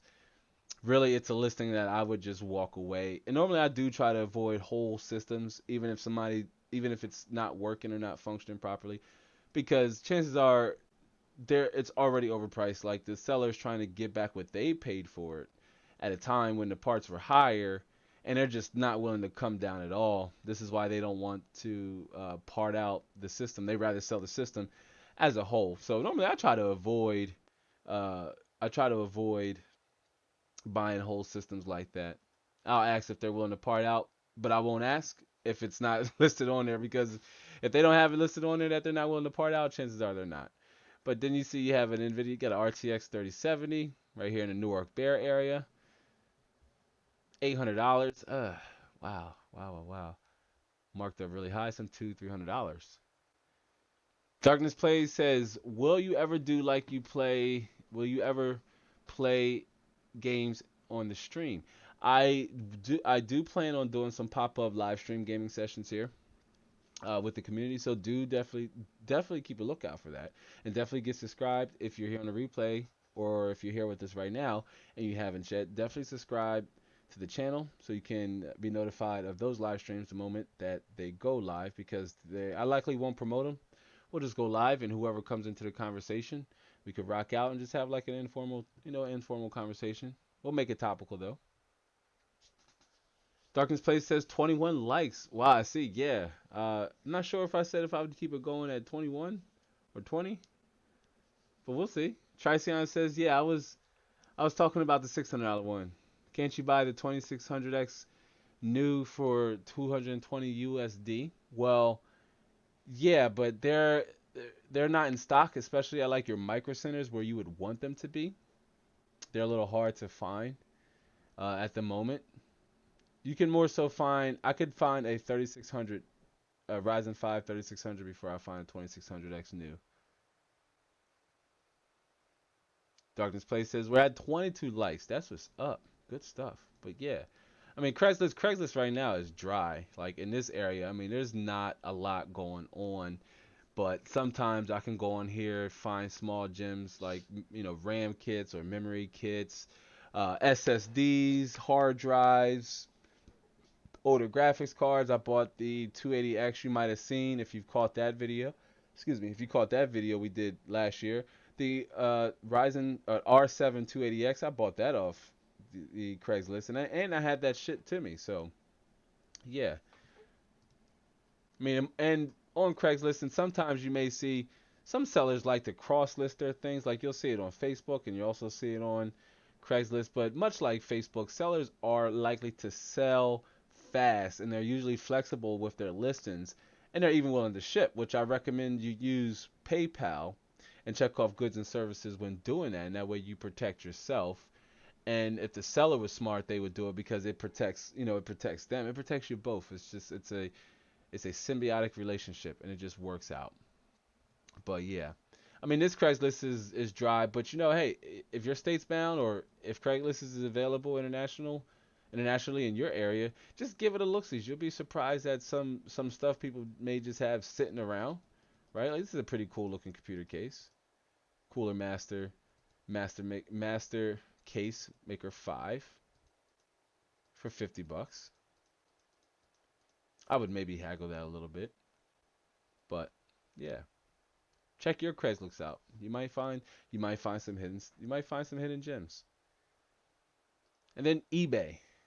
eBay, we looked at eBay with the RX 570, and you can see here it's a card, and I imagine that it's from a lot of mining from the mining days, which you can see here. Look, patched and ready for mining. Wow, that's something you also have to keep a lookout for. When I got my I believe it's my when I got my R9 390, it had a mining BIOS on there, and I had to flash it with the regular BIOS.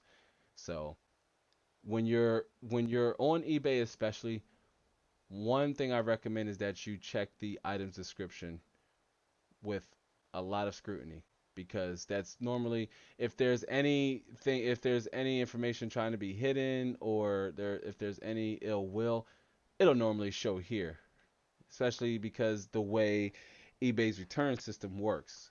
If there's an issue and it's not listed, you're almost certainly guaranteed a eBay return. Matter of fact, I haven't had to return a lot of items I've bought from eBay, but the times I've had, it's been pretty straightforward, and I've never had an issue. Never had an issue.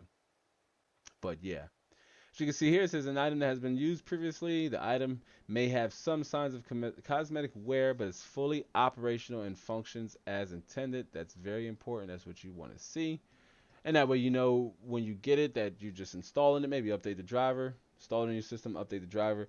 It should be good to go. One thing I don't like though is when sellers they have stock pictures like this. Like it'd be really nice if I could see, you know, the graphics card you're selling.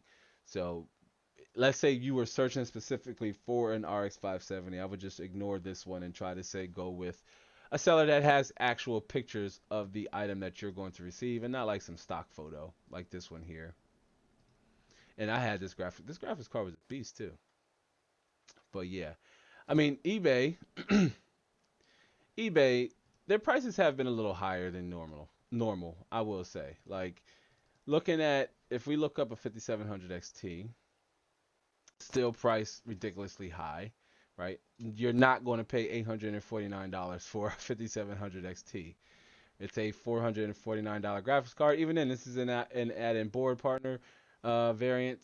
It's still very much not worth $849. This is the one downside to eBay is that normally if I see inflated used prices, it's almost always on eBay, especially for graphics cards or high-end graphics cards, like anything 1070 on up. Although the 1070 prices have come down, they're going for 329 or 320.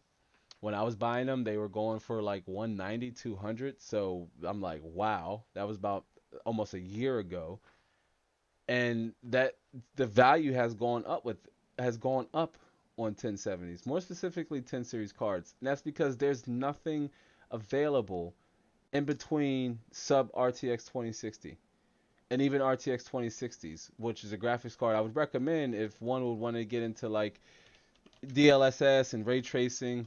Go with an RTX 2060. But is it worth $600? Maybe for a super, but seriously doubt it. Seriously doubt it. And this variant isn't that good. I vouch for that. But yeah, again, eBay normally see inflated prices. It's kind of saddening because this graphics card is not worth, $530. It costs more than an RTX 3070 at MSRP at that point.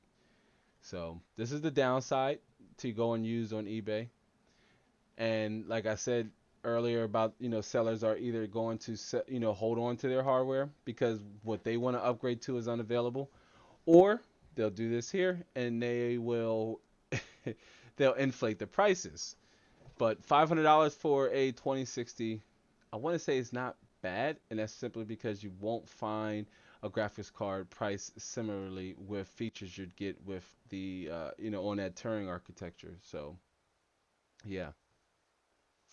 Darkness Plays says one so fake it's $1. Yeah, and then there's you do have to look out for bids like that look suspect. I'm not sure if it was on this page or it was $1, but yeah, I've seen them too. I mean, nobody realistically is going to set their bid at $1, and we know that they were bots created to help us fight the bots that were stealing up all the stock. But but yeah, I mean, they're just so expensive. We're seeing 2060 Super $700, $700, and these are used $600, $650 or best offer. I had a best offer for you, about 350, not 650 US. It's crazy, crazy stuff. Triceon says RX 570 is insane for its price compared to a GTX 1050. That is true.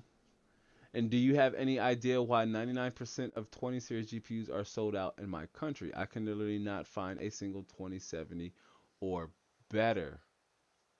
Yeah, well, 2070s have they stopped Nvidia stopped manufacturing 2070s, so that's why you definitely won't find one, especially new. But there's we talked about this earlier in the live stream, and it really boils down to the global shortage of GDDR6 memory on, and not just the newer graphics cards, but even 5700 XTs and below.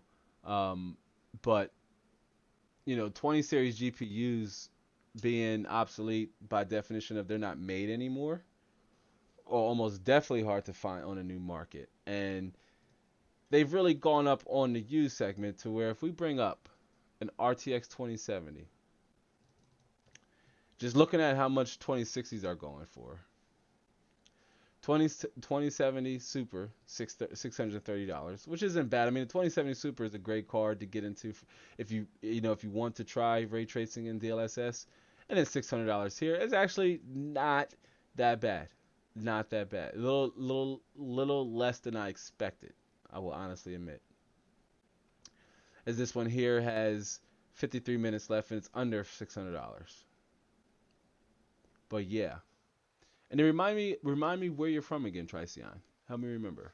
For I can't remember which country you're from, but I really do believe that the global shortage of GDDR6 memory had or plays a role as to why there's a global shortage of graphics cards. It's just the new market is just totally screwed up right now. The graphics card market as a whole, even here in the used segment, is a little screwy right now, right? Like these cards are priced outside of their value that they offer. Patrick says one of the issues of buying used or old parts is that the manufacturers do not update them, so you are stuck with what you have. For example, a second gen i7, it's tough finding a motherboard for it. Yeah, so when you're buying when you're on a platform like an older platform, like a second generation i7, your upgrade path is extremely limited, right? And I believe, if I'm not mistaken, the highest you can go is a 2600K, an i7 2600K. I mean, that's as high as you could upgrade to. So you're really limited on your, in terms of upgradability. And that's just something you have to take into consideration when you're buying used. Like, are you getting this combination, this motherboard, CPU, and RAM at a decent combo, like under 150 bucks at that price point? Could you maybe invest in a beefier power supply unit and a better graphics card?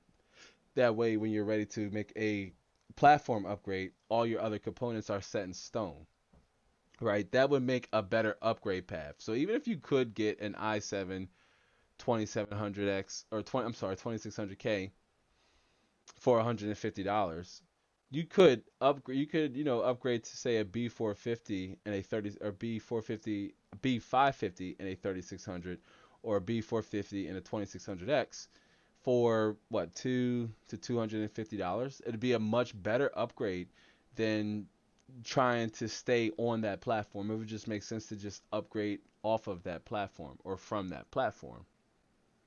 Triceon says the Netherlands. Okay. Awesome. Yeah, I'm not sure why that is, other than I'm attributing it to the global shortage. I really think the shortage of GDDR6 memory has affected all of the graphics cards that use GDDR6 memory, and for the graphics cards that use GDDR6X, they are more so victims of supply constraints, right? Just manufacturing production being halted thanks to quarantines and what have you.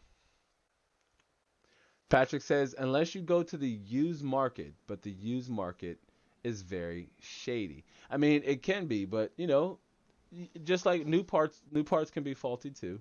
They're just less likely to happen or less likely to have issues.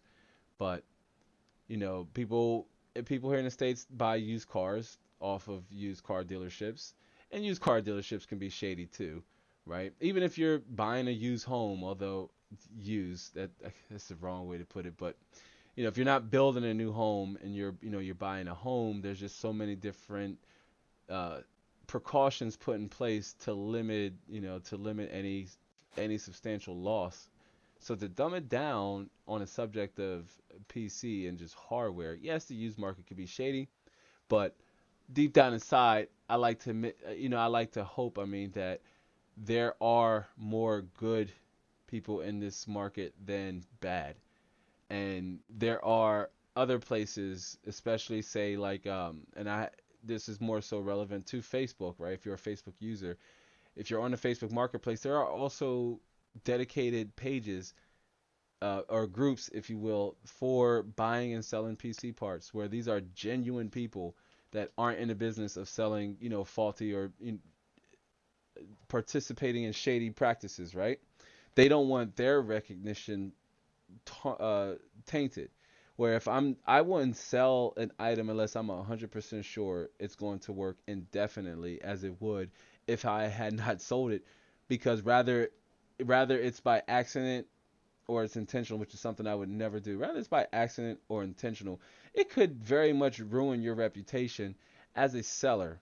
And when you have ratings, for example, like on eBay and even the Facebook Marketplace, you don't want that uh, to affect your ratings. Even if it's like 100% access, say, hey, look, I'm sorry, it was working when I shipped it out to you. I have no problems with returning it. Just I'll send you a refund, or what have you. It just looks bad for the business. So throwaway accounts or accounts with shady looking names. Those are things to look out for. Even here on eBay, you can kind of get a feel for the seller just based off of other items they sold. Like let's see, let me click on this seller here. And they have about 30 product ratings, 1 2 star, which I likely maybe know what happened there. But sometimes it can be as simple as if you're not listing your item, if you're not being descriptive, if you're not being honest, that can really rub the buyer the wrong way. It's better to be upfront. Over promise or under promise, over deliver, right? Very important when doing business, especially when you're selling, selling anything, a physical product or an idea or a dream. Under promise, over deliver.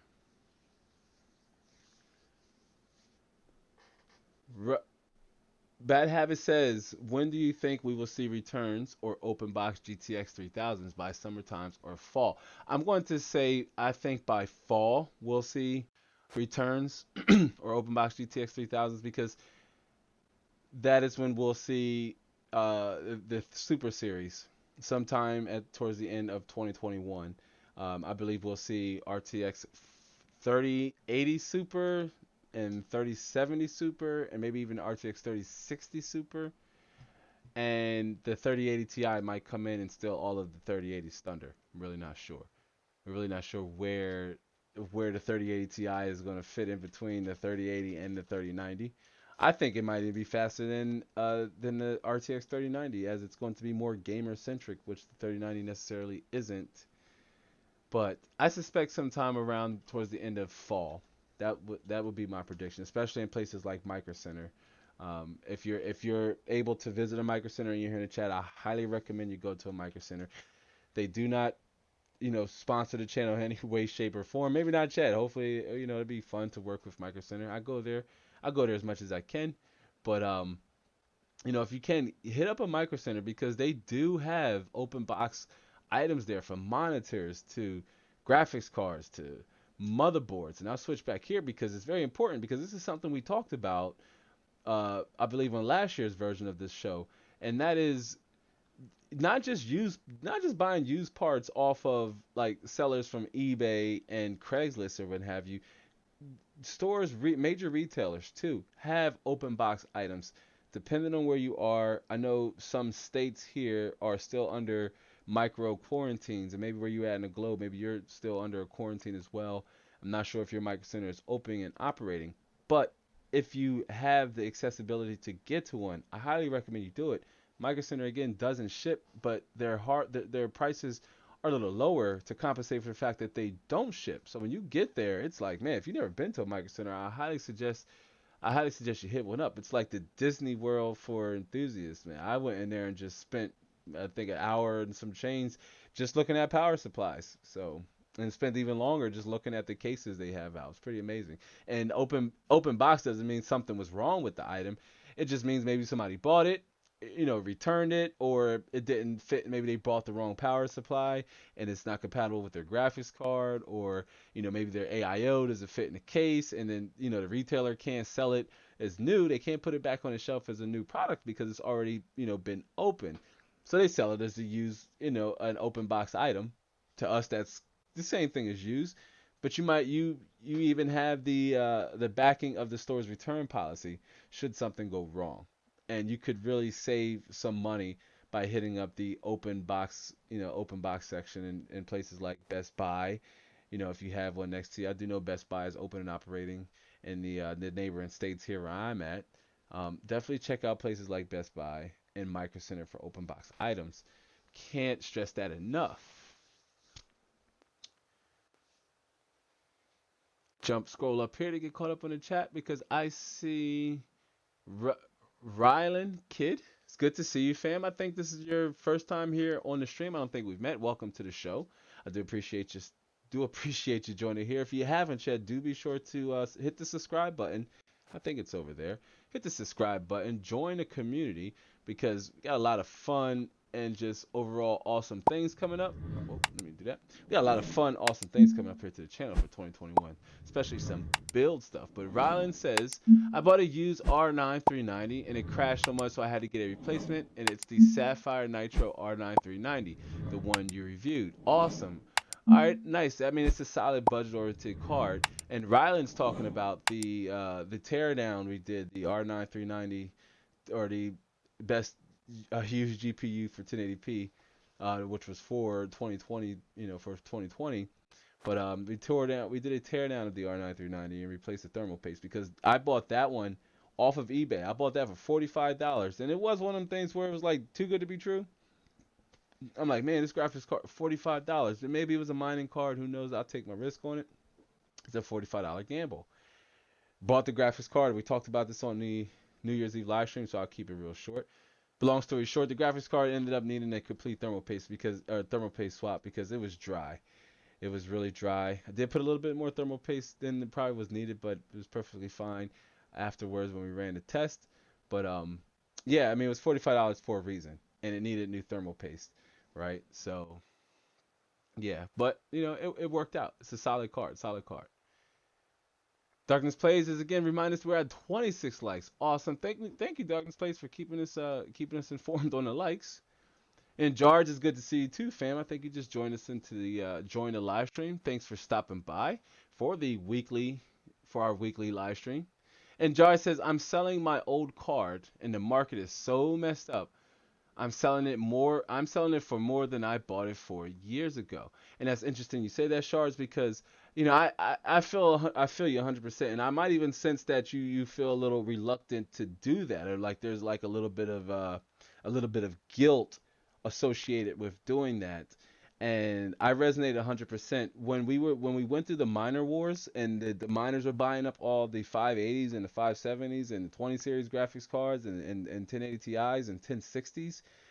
I had a few graphics cards myself that I said, you know what, I could sell these for 2x times more than what not only what I paid for them, but for what they're even worth. Like at the time, I had two 1080 Ti's here in the lab, and 1080 Ti's at the time were going for over $1,000 easy. And I'm like, I don't feel comfortable with selling this graphics card for this much. It's not really worth it. And if I sold it, and what really got me was that I told myself, well, if I sell it at a humble price, if I sell it at the correct price, try to be, do the right thing, if you will. Because I'm all about positive energy, right, and just positive karma, just doing the right thing when nobody's looking or when you're not expected to get a pat on the back for it. But I didn't want to sell the graphics card at a more competitive price because I was fearful that somebody would buy the graphics card and just turn around and sell it at the higher price. So if I sold my 1080 Ti, the one I had for let's say $500, somebody would have just bought it and turned around and listed it for $900 or $1,000. Some 1080 Ti's were going close to 2 grand. It was insane, and I had graphics cards to sell, and I just sat on them. I just held them because I said, you know what, the market is going to change, and I'm not comfortable with selling them more than what they're worth simply because I can, and somebody will buy it. So I just held on to them. But I understand 100% when you know what you mean by that.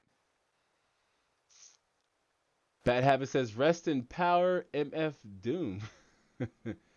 Right? And XLRA Gaming says, any laptop peeps? What are you rocking inside the lab? I have an Acer Predator Triton 500 i7 9750 with the 2060. That's a really dope laptop. It's one I had my eyes set on. I don't have a laptop. I haven't had a need to go mobile quite yet. I'm also super introverted, so it's one of the reasons why I even got into creating content. I'm like, whoa, we had the home studio here, uh, everything's set up and good to go. I said, hey, we could create content. I can connect with the world, so I really don't have a need to go mobile. And when I'm gaming, I very much like to do it from a desktop. But here going into 2021, that might change. Although here in the states uh, there isn't really anywhere for me to go. Like going to the library to work and all those things are just out of the question. And I really don't collab, collab around, collab in my area. So I haven't had a need for a gaming laptop per se. But one need I do have, and that's possibly working on videos on the go. But quite naturally, if I'm going to look for a product, a productivity laptop, I will start with looking at a gaming laptop. So that's something to keep an eye on in 2021 because I do plan on a uh, adding a laptop to the foray.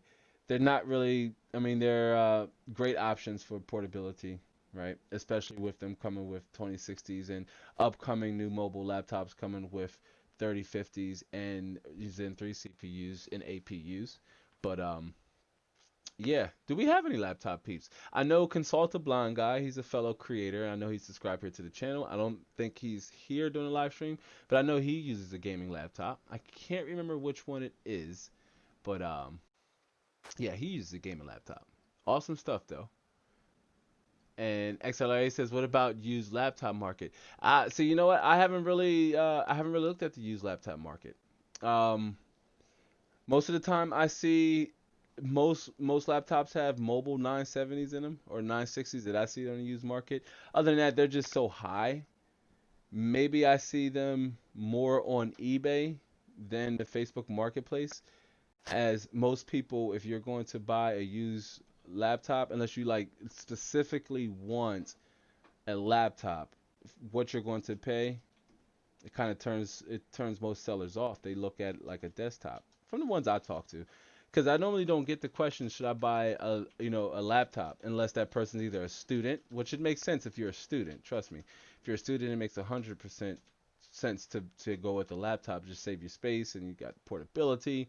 Um, it's just I like my systems to have power. So most of the time, if you want a game from a laptop, you're likely doing it from a lap or doing it from a power brick. But I haven't really looked at the used PC market. That's something maybe I will reconsider. See how well the used the laptop market is holding up, right? Bad Habit says, "I don't know if I can wait that long. I need to buy an open box now." My favorite emoji used there. Yeah, I feel you, brother. Um, Open box is something I go for. I mean, free is my favorite price, but discount discount is one of the things I strive to. I mean, anywhere you can always get discounts. It's kind of like haggling and negotiating, right? When you walk to the stores, you can get a discount for these items for this merch, and especially with PC parts because they're so expensive. 10 to 20% off, correlates to maybe a $50 to $60 savings. That's significant, right? That's significant. We're not talking groceries here, fam. We're talking like high price, high end items. But I feel you, Bad Habit. The fall could be a while from now, but you know what? We got a lot of interesting parts to wait for between now and CES 2021, which is January 12th, I believe, 9 o'clock a.m. Pacific Standard Time.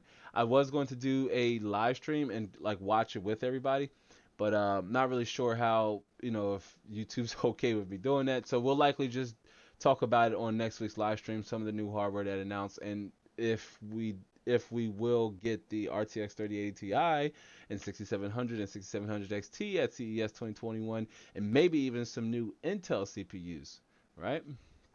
I'm gonna talk about that in a minute because I have settled on my editing rig on what I'm gonna go with, and supply constraints and shortage issues have forced my hand a little bit too with that. But I'm comfortable with the upgrade. Tricia says there ain't no micro centers in the Netherlands like a lot of other USA and Canada only companies. I mean that's a little unfortunate, but some of the ones that we did kind of go through like eBay and the last one that I'm going to talk about is AliExpress. They do ship internationally. Um, it does suck though, like Micro Center and I believe Best Buy. They're mostly in USA and Canada, but they do get a lot of tax breaks that allow them to operate that they normally wouldn't get if they took their business overseas like that.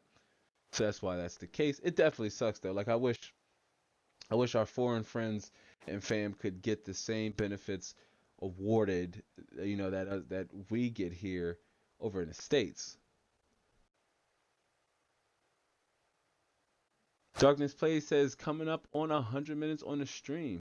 Yeah, absolutely. I mean, wow. Normally they go longer. I remember one time we did a 4-hour live stream. That's crazy. Never again though. I mean, it was fun. I'm never say never, but holy cow, 4 hours. 4 hours is a long time. Thunder says 26 likes. Did I miss any singing? No, I didn't say any singing.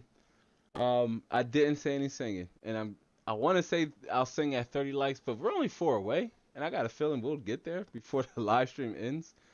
So I don't know. We'll see. We'll see if we get to 30. We'll see what happens. But let me keep getting caught up with the chat before we move along. And Darkness Play says, if you get 3,000 subs, what will you do? That's an interesting question. Maybe we'll do some type of community giveaway. I haven't really thought about it. 3,000 subs isn't necessarily a certain goal for the year. 4,500 or maybe even 5K would be nice, but 5K we'll probably do something even bigger.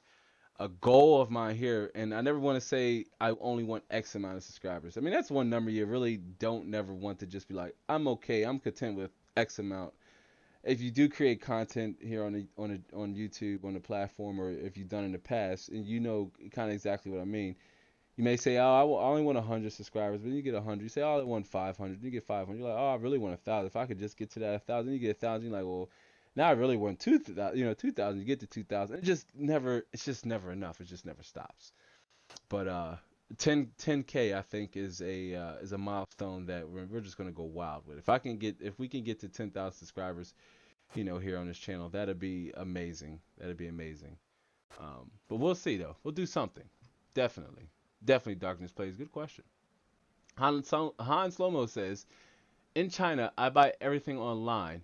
There are no Micro Center equivalents here. However, I was able to score 6800 XT and 6900 XT for a decent price. Just had to contact some seller frequently. Yeah, that's kind of the same route I had to go to. It did take a little bit of persistency, and just making like frequent rounds to different sellers, and different retailers. I also have a few sources I was able to connect with, but that's amazing. A 6800 XT and a 6900 XT. Wow.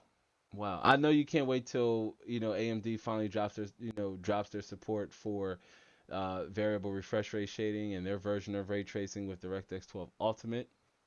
It's going to be good times. Hopefully we'll see more games with ray tracing implemented, right? Especially with it coming over into the AMD hardware, because also the new consoles are supposed to support ray tracing, but we haven't seen it yet. So, yeah. Darkness Play says 27 likes. Nice. All right. And Jar says they'll think you're cheating them if you put the price too low. Yeah, absolutely. And that's a good point that you make. You don't want to price it too low to where a potential buyer thinks there's something wrong. It's a possible flag to say, hey, this person's selling the GTX 1070 for 160 bucks. Well, what's going on now? Because they can get, more for what they're listing it for. So in that case, for example, I try to stick between, say, what the generation beneath a certain part is going for and the generation above it is going for. Right? We beat up on the 1070 a lot, but I'm gonna use the 1070 again in this example. The 1070 is actually a really good graphics card. We did a couple videos on it. If you're hearing a replay, I'll try to remember to throw a link up to the card here. You may see the link up to the card here where we did a couple videos of the 1070, and one that's coming up here, I believe, next week. But whatever I priced the 1070 at, I would look at what 1060s are going for and what 1080s are going for, and I would try to find a median in between there, right? Because like we talked about earlier, everything's negotiable, and a seller might come to you and say, hey, you have your 1070 listed for 299. Would you be willing to take 260, or you take 270? Depending on the platform and where you are, the language may vary, but for the most part, if you price it just right, you may not even get a counter. Most of the time, I don't really get counters. I really don't. And the hardware I list isn't really low. It's competitively priced. And right now, pricing graphics cards are really tricky because demand is so high and supply is so low. that puts you in a position where you can price the graphics, you can price your graphics card, any way you see fit, and it still very much would sell. That wasn't the case maybe 12 months ago, 13 months ago, maybe. XLA says I paid $380 at Micro Center for my reference 5700 XT. Nice. That's actually a good price, and I saw them at a time. I really wish I picked one up when I saw them at a Micro Center too. They were on sale for 359, so it was about the same, which would have put it about at 380 after taxes here, a little give or take a little more. But yeah, that's a really good price for a 5700 XT. And I knew that graphics card would mature after drivers, although it shouldn't have to, right? We should get the performance we expect at day one, but I knew the 5700 XT would mature over time with decent graphics, and it's a graphics card that it's a shame that it's out of stock at a time where we're likely going to get its replacement while it's still not being completely irrelevant. Still very much a capable 1440p card. Tricion says, or Darkness Plays, I'm sorry, let me go up one more. Graphics card benchmarks. It's good to see you, graphics card benchmarks. I think this is your first time to the chat as well. Thanks for hanging out. That's awesome you do benchmarks. I love benchmarking. And then before originally on the channel or I was publishing benchmarks on new releases, and I stopped doing it. Then I thought about again running the tab saying, hey, would you guys and gals be okay with that bringing back benchmark only videos, or would you want to see it more in the form of how I did the Cyberpunk 2077 gameplay vlog, where it's not just more so a benchmark, where I also come in and maybe talk about the game that I'm playing, or talk about some of the data that you're seeing on the screen. But welcome, graphics card benchmarks. And he says, I just achieved a 5 gigahertz overclock. Nice. Love overclocking. Love, love, love overclocking. Overclocking is one of my favorite activities to do in PC gaming. I love overclocking, especially CPUs. I love the gamble on the silicon lottery. Like, really love it. I know it's not popular in the community because it's not something everybody does, and sometimes the gains can be marginable, but yeah, love overclocking. Graphics card benchmarks. What did you overclock to 5 gigahertz? Say, is that 9700K or 8700K? Dr. Play says, which editing thing do you use to edit edit the normal VODs here on the channel, the video on demands, like our vlogs and our game or in our benchmark stories and our build stories? I use the Adobe Premiere Suite pretty much for 99% to like 90% of the content creation workflow. I just use the Adobe Premiere Suite. That's for creating thumbnails, graphics, any type of manipulation, photo manipulation. And my go-to though is Adobe Premiere and Adobe After Effects. But there are if you're interested in editing video, there are other alternatives out there that aren't as expensive or costly as the Adobe Premiere Suite, with DaVinci Resolve being one of them. Right, I highly recommend DaVinci Resolve if you're looking for a robust video editor. Right, and again, free is my favorite price. Free is my favorite price. And I used DaVinci Resolve as an example in the Threadripper trilogy we did, which I love doing the Threadripper trilogy. Beyond just finding the value in that 1920X, which is a 12-core, 24-thread, first generation Threadripper CPU on an Asus Prime X399 motherboard. You can find that series. It's a little dated, but you can find that series on our playlist. It was before we upgraded the audio, so the audio is not great, but the story and the context there it's awesome. And I do look to revive the Threadripper trilogy with a new trilogy here in 2021. So you may see some end credit scenes right at the end of some of our videos. So be on the lookout for those. Tricion says, I'm asleep, man. If you didn't stream on the weekends, I probably wouldn't be able to make it in the first place. Okay. Yeah, thanks I do appreciate you hanging out, Tricion. I know for our global friends, it's like 1 a.m. or 3 a.m. or 4 a.m. where you are. I thought about doing a daytime live stream and a nighttime live stream to compensate for the different time zones. Something we'll explore going into 2021. But I definitely do appreciate you hanging out here as we continue to dive into it. Darkness Play says, "Have you played Far Cry 4?" I have, and okay, you say Far Cry 6? I mean, there is no Far Cry 6 as it came out, or unless you mean New Dawn, I guess. Which I mean, I guess it's like added content, but I haven't played New Dawn. I have it in my library, and I've really only benchmarked it. Haven't played it necessarily, but I did play Far Cry 4 and Far Cry 5. I liked Far Cry 4 more than I liked Far Cry 5.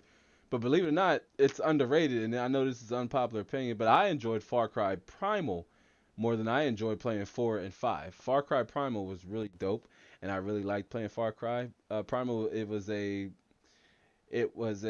refreshment. It was something different because there were no guns, there were no grenades, there were no sniper rifles, rocket launchers, vehicles. It was just a totally different Far Cry experience, and the story was really immersive as well. And I played that in 4K on an RT on a not an RTX on a GTX 1080 Ti, right? So that was fun times. But no, I haven't played New Dawn. If that's what you mean by Far Cry 6, which the real Far Cry 6 with which is I believe is taking place in Cuba. I really wish we see some gameplay on that, which is supposed to support ray tracing and DLSS.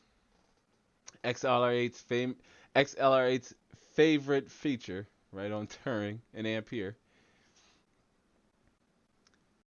XLR8 says cheapest way to get into DLSS is $2 smear Vaseline on your eyes.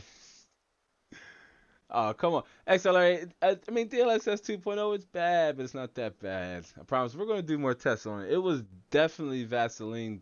It was a Vaseline fest when I first tried it. I could not. Regardless, I very much still prefer native resolution. Rather DLSS was okay or not, I still prefer native resolution. But admittedly, I have been using DLSS playing Cyberpunk. Right? I think I've been using balance, but I have used it, especially at 4K when playing Cyberpunk. And if you mess with the settings right, you can kind of get it just right, so it's not as noticeable. Hans Lomo says, "Yeah, I have Far Cry 4." Yeah, Far Cry 4. I mean, I think his name was I Gay Agaje, I believe his name was in the game. I mean, his story is pretty cool, right? When wanting to spread his mother's ashes.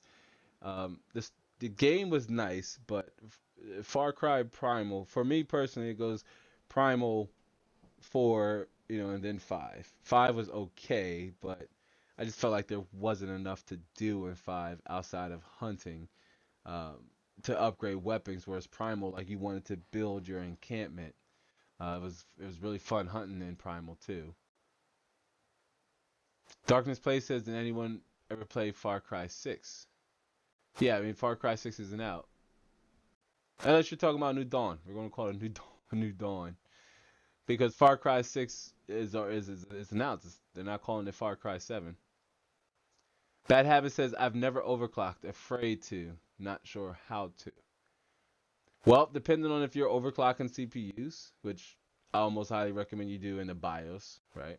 You can use Ryzen Master if you're using a Ryzen-based CPU. But the good, better, best model. It's better to overclock your CPU in the BIOS. And in GPU, you can use a program like Afterburner or EVGA's GPU tuning application software. Really, especially with GPU overclocking, it's a lot of trial and error, a lot of incremental steps. Bad Habit. I'm not sure if you've seen the GTX 1650 Super review I did, but I did do a short overclocking segment in that video where I overclocked the 1650 Super. I believe it was a little over 2 gigahertz. I think it was like 2015 megahertz. And you can just kind of get a quick hot idea of the process in that video. But I do plan on doing a dedicated overclocking video once some of these newer graphics cards come in. Because overclocking AMD hardware just is, you don't have as much headroom as you do with normally overclocking on NVIDIA graphics cards. Like overclocking a 5700 XT isn't worth it, right? In my understanding, the same thing with the 6800 and 6800 XT and 6900 XT. They're pretty much turbo to as far as they can go with all their overhead being with all their overhead already being taken advantage of. So yeah. I mean, over there, I understand why some people be afraid of overclocking. Much like buying used parts, there are risks to overclocking your hardware, and that's mainly because you're running your hardware beyond its specifications. You're introducing extra voltage, which is then going to introduce more heat, which is then going to, make your CPU run outside of its limit, outside or beyond its hardware limitations. But the key to a key to a good overclock is always going to be cooling and ambient temperature, in my honest opinion. Like those two are variables that are the most difficult to control when doing an overclocking session. And while the video didn't turn out as great because at the time I wasn't using a great microphone, which speaking of, I see you have a question about our mic, but at the time the microphone I was using wasn't all that great, but we did overclock an Asus ROG Strix GTX 1080 Ti outside of my deck during the middle of winter one time. And I mean, that was fun. And we kind of went in a little bit more detail overclocking. And then on the third video or the third part of the overclocking Threadripper or the Threadripper trilogy, we overclocked the 1920X I had on all 12 cores. So, bad habit. If you want to get a better idea of what all involves overclocking, check out those videos. But I do want to do more overclocking, more overclocking based tutorials here on the channel. For those of you who do want to go in and give it a shot, and you'll see it's really not as bad as it may seem. At most you may get a black screen and your system may crash up. But when you're overclocking your video card, if there's any glitches or hiccups or crashes, it'll just automatically revert to its previous settings. So you're able, in most circumstances, in most situations, you're able to just go right back into your system and dial back whatever settings you had, because your graphics card's really only going. You'll notice any instabilities the moment the graphics card goes to render a pixel. The moment it goes under a goes under a heavy load, for example, playing a game or running a synthetic benchmark, that's when you'll notice the instability, and that's when you'll get the crash. But just running a video out signal to your monitor, you should be able to do that just fine, and then go back and dial back your overclocking settings. But definitely going to overclock more in 2021. I love overclocking, I really do. And if the part dies, it dies. Like I haven't killed the part overclocking, not check. I knock on some more wood, but I enjoy doing it. I really do. I'm not as high speed as like Gamer Nexus. Shout out to Steve over at Gamers Nexus, where they use LN2 and what have you. I mean, that's real high speed. Not so much a fan of that because it's impractical. Maybe even on a loop, right? On a closed loop, that'd be different. But like LN2, that's just so exotic. That's some exotic cool in there. It's fun to watch, but it's not for me. But yeah. Darkness Play says yes. I'm not sure what you're saying yes to. And XLRA says love Microsoft Open Box. They have warranty and everything. Yeah, I mean that's good thing to add, because that's something I spoke about too with Micro Center, with going with the retailers open boxes, that you have you have buyer protections put in place, that should something happen, or even if you change your mind, you can go back and either get your money back or swap it out for another part should you change your mind. Say, you know what, I picked up this RTX 3070 open box, but then I come back and you guys got, an open box RTX 3080 or something to that extent. I'd rather have that, and it's only a difference of, $200 or what have you. Could be worth it.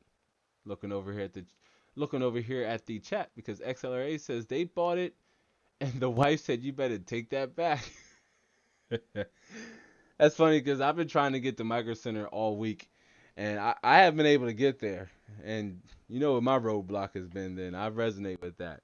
But I've been trying to get to a Micro Center. You got to explain to them as to say, hey, this is the rare item. Like, come on, open box is some straight gold, it's some straight value here. Darkness Play says, what was the first game you played? Modern, like on a modern platform, or just in my PC gaming experience. Like if I'm old school, and some of the earlier PC games I played was the first Wolfenstein was one of the first ones. Oregon Trail, less less PC gamer esque, I guess. But those games like that, and then your RTSs like Age of Empires was one I really Age of Empires 2 was a game I played real heavy on PC back in the day. Love Age of Empires 2, a little bit of Warcraft. But Wolfenstein was one of like the first games I played where I remember saying, "Wow, this is pretty dope." Like I feel like I'm in in this dungeon, like in this dungeon shooting these monsters. And Quake as well. But here modern, like one of my favorite modern games to play, like when I first got back into PC gaming and jumped back from console gaming, was Dying Light. Dying Light was really fun. I talk about Dying Light a lot. Like Dying Light was fun. I can't wait for Dying Light 2. I wouldn't dare go back and play it the first one because I have like over 100 hours in that game. I've done so much, upgraded everything. I played the heck out of that game. I really want to play Dying Light 2. Like Dying Light was a really fun game. And what gaming mouse do you have? I use a Logitech G905, I believe it is, for for a little bit of everything. I mean, I love this mouse. I have a few Corsair ones too, but this mouse for some reason I always go back to. It just feels really good on the hand and real precise. And when I use this mouse playing Fortnite, I'm like really good with it for some reason. But yeah, nothing fancy.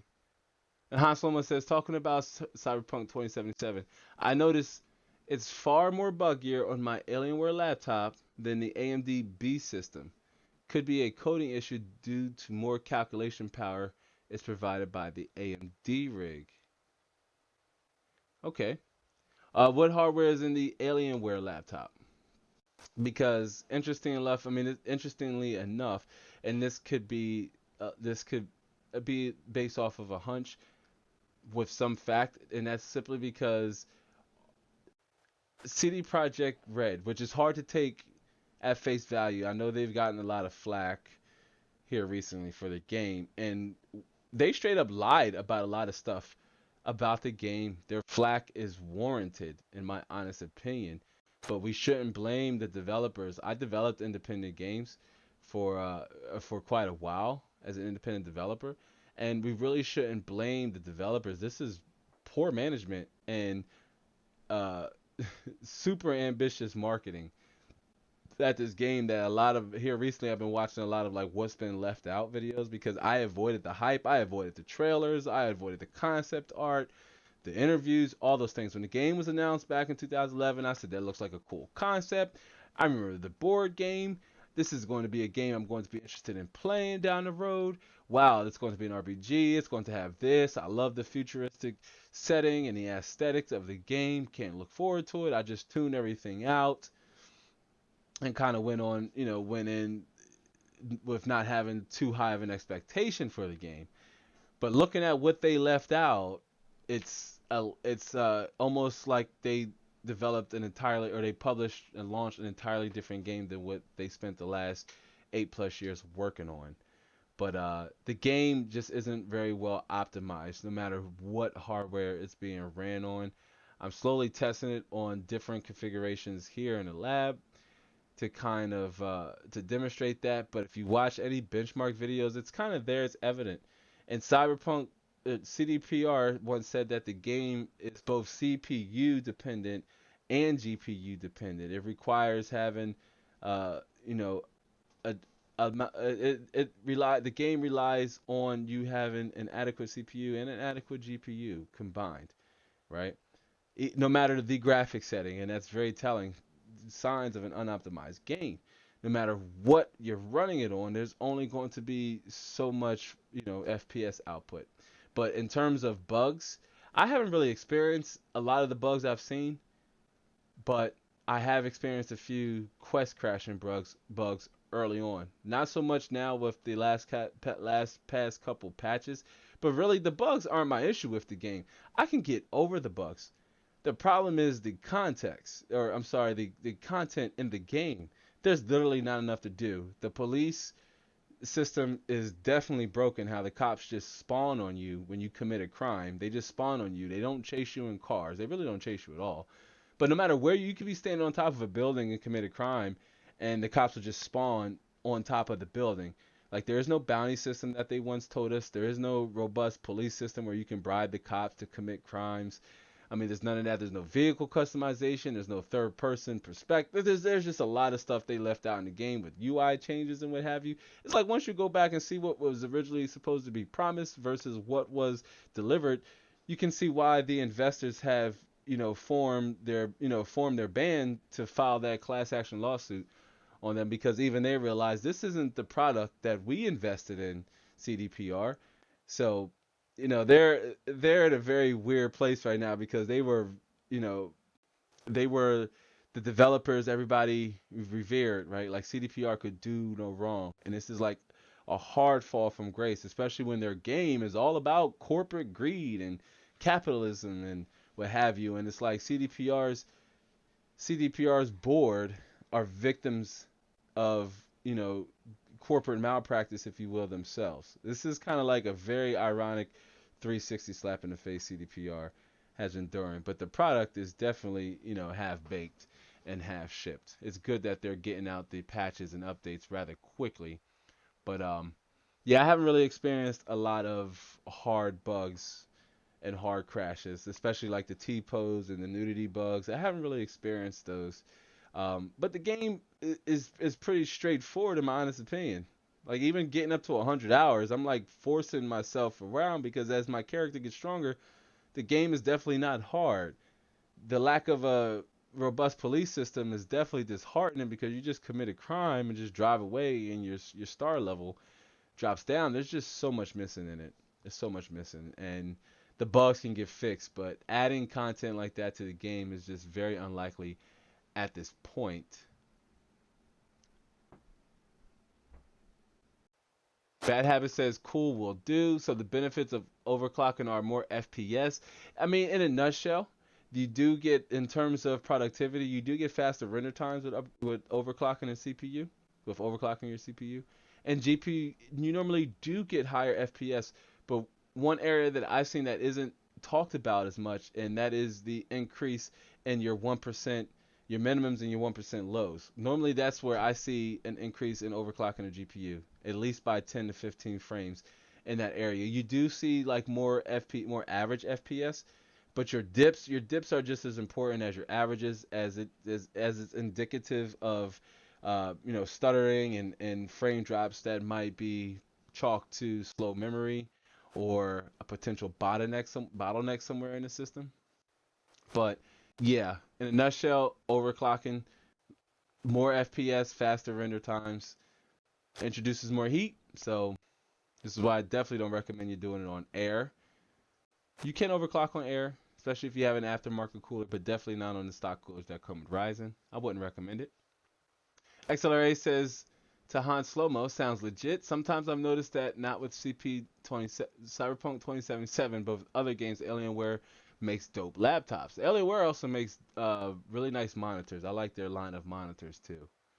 But yeah, their laptops a little pricey, but really have a nice premium feel to them, and they back that up with performance as well.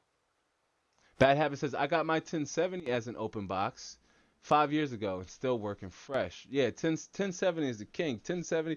I mean, 10 series GPUs are the new used metas in my opinion going into 2021. Graphics cards we should be looking out for on the used market, right? 1066 gigabytes because the 3 gigabyte 1060s. I mean, if you're Minecraft and Roblox, which I hope I said that right again, Minecraft, Roblox, things like that, maybe even Fortnite, it's fine.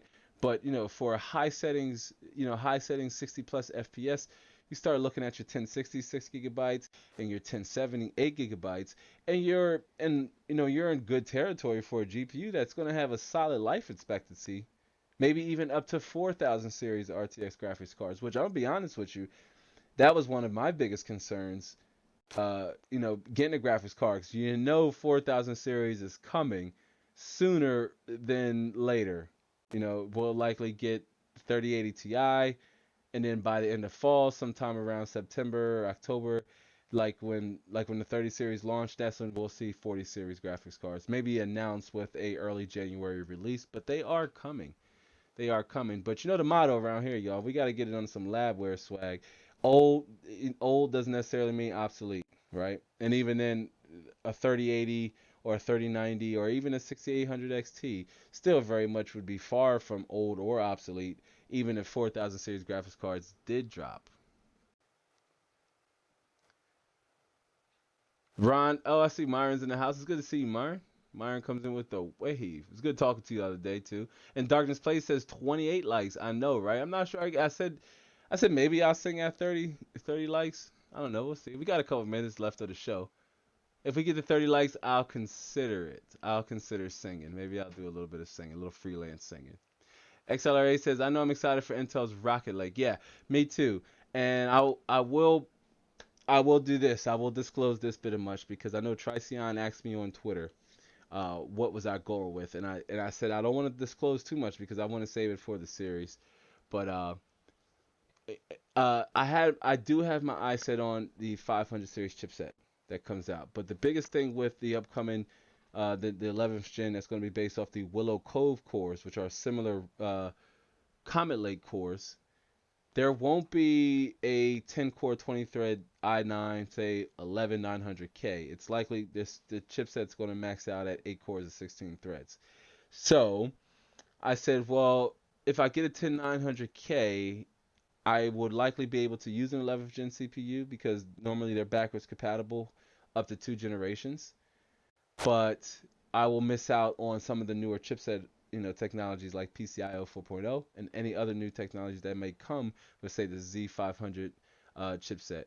So I said it's probably best to wait for Intel's 11th gen, especially with Intel toting double-digit IPC gains on those Willow Cove cores.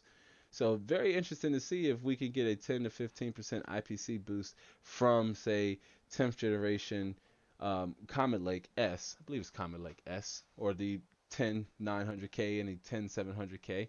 But 11th gen is going to max out at 8 cores and 16 threads, which is more than enough for gaming. If you're streaming, maybe you would want the 10 core, or maybe even kick it up to like a 12 core 3900X. But for the most part, eight cores is going to be enough for possibly gaming and streaming at 720p, and then definitely just for gaming. You can get that done on a 3800X, right? But I too am really interested to see Intel's 11th gen launch. My opinion, Intel's been really quiet as of late here, like really quiet, and they're not going to continue to let AMD run wild and free with Ryzen. Really haven't had a response from Intel. Intel's never really had a response to Ryzen yet. I said it. I said what I said. It's been really rough for Intel these past couple generations. But yeah, I have my heart set on staying on Intel, especially for my editing rig, and working on other systems here in between. Before a dedicated rig, I'm definitely staying on the Intel platform and looking out for a Z590. Should their 8-core 16 thread say really give a significant uplift versus, say, a ninth generation Core i9 or a 10th generation Core i7 10700K. We'll have to see. I really look forward to CES 2021. I got my notes down. I tried to bring all the important facts after the show if you're unable to make it, as far as what the new technologies that are being released in 2021, which I do imagine Intel could possibly be there, because I read an article. I should have brought it up, but I read an article that Asus is preparing to launch their Z500 and Z590 motherboards at the end of this month. So I found that interesting because, again, you could use a 10th generation, an i7 10700K with the Z590 motherboard, but you won't have the technologies available like PCIe 4.0 that's likely going to come on that 11th generation Intel CPUs. Jumping back over into the chat, Darkness Play says, I think I will become a YouTuber. Awesome. Don't consider yourself just a YouTuber. Consider yourself a content creator, right? Even if you may not choose to create your content on YouTube. Let's say you want to stream on Twitch or Facebook, right? Don't limit yourself just to YouTube. I chose YouTube because YouTube is a place I enjoy consuming content on, and therefore I enjoy producing content on. But I enjoy YouTube more than I enjoy TV, right? I spend a lot of time watching stuff on YouTube. Like I really do. It's amazing. But good stuff. Darkness Plays. If you're serious about that, I consider you using TubeBuddy. It's a free browser extension you can use. It helps you manage your channel, right? It helps you discover your audience. I am an affiliate, but if you're interested, you can always sign up for the sign up to TubeBuddy for free with the link down in the description box below. Mr. Zombify says upper management should take full responsibility, not the devs. They should, and I really think jobs should be lost. Probably. I mean, that's a hard thing to say because I don't wish that on anybody, but you take into consideration CDPR's reputation and the energy that their developers put in. These men and women were forced to work 70 plus hour work weeks, 6 days a week, right? For 80% of the development of this game, for it to turn around and receive this much of a blowback. I feel for those men and women who developed the game and who worked on the game. I really do. They are the losers in this situation. Management, most of us, we work and we've worked jobs before. We know how management really works, right? So we know it was the developers' blood, sweat, and tears that they put into the game, while the managers reap the benefits, and they're just casually passing off the buck. But there should be some type of repercussions, and it starts with money. The game might have sold a lot of copies, it might have made a lot of money, but hindsight is 2020, and CDPR could be possibly playing for that blunder. What got me, let me keep it 100% honest, Lab fam. What really disappointed me with CDPR is they're admitting to purposely holding back holding back trailers on the console just because they didn't want to see how poor they didn't want to demonstrate and show how poorly it ran on consoles. I knew something was wrong when reviewers came out on day one and they disclosed that they were told they weren't allowed to show their own gameplay footage. I said, whoa, whoa, that is very uncommon. And as a reviewer, I wouldn't agree to review the game. Then I can't remember. There's one YouTuber who did that, who said, you know what, I'm just gonna wait. I'm gonna hold on to my review because I want to describe the same experience that everybody else is going to get if you buy this game. So I think I would have been in that same boat. I don't even want to say I think. I know that if CDPR reached out to me and wanted to send me a review sample to review the game and told me I couldn't use my own footage and I couldn't show this and I couldn't talk about this, I would not review the game. The game is $60. I would rather hold on to my integrity and pay the $60 as opposed to put out a half-baked review that isn't even representative of the true experience. CDPR was not, they were wrong for that. I have my reservations on consoles, but consoles have their place. They really do. So for them to exclude PS4s and Xbox Ones, gee, I don't know. Not like there are plenty of PS5s and Xbox Series S's and X's to go around for gamers. A lot of people are using Xbox Ones and PS4s very much still to this day. So I think that if CDPR made it clear that the game wasn't going to be playable on console at day one, I don't think it would have sold as heavy as it did. I think a lot of people would have just waited. Bad Habit says Bad Habit says CP Cyberpunk should have just been a PC release. I agree, but they were bound. CDPR were contractually obligated to release the game on all platforms all at once. They tried this behind closed doors and were met with immense roadblocks behind Sony and Microsoft. It's all a competitor's game, right? It's like Microsoft and Sony doesn't want to give the other the upper hand. Like they don't want to say, well, it's playable on Xbox, but not on PlayStation 4, but it's playable on the PC platform. So we're going to publish it on the PC and the other consoles at a later date. Uh-uh. They are contractually obligated to release the game on all the platforms all at once as marketed, as advertised. Like they've been doing for the longest time now. It's saying available on PS4 and you know PS4 and Xbox One and PC, right? But yeah, if they were allotted that freedom, they could have just said, available on PC, consoles coming soon. But Microsoft and Sony didn't want that. So This is hindsight on Sony's part too, as Cyberpunk threw them under the bus for a reason. CDPR, to give them the benefit of the doubt, CDPR probably said, "Hey, look, we tried to tell you the game wasn't going to be ready, but you said launch it anyway." Here's a little secret with Sony and likely Microsoft's certification process for you to publish their games on their stores. Even if the game isn't playable already, it will pass certification if the developers are able to commit to a day one patch or within a week, within a week patch or patch the game within a week's time after it being published. It will still pass certification. So the game still passed certification, but what's most important here is CDPR told us back in January that the game was complete, ready, and playable. Do we still believe their graphic specification chart now?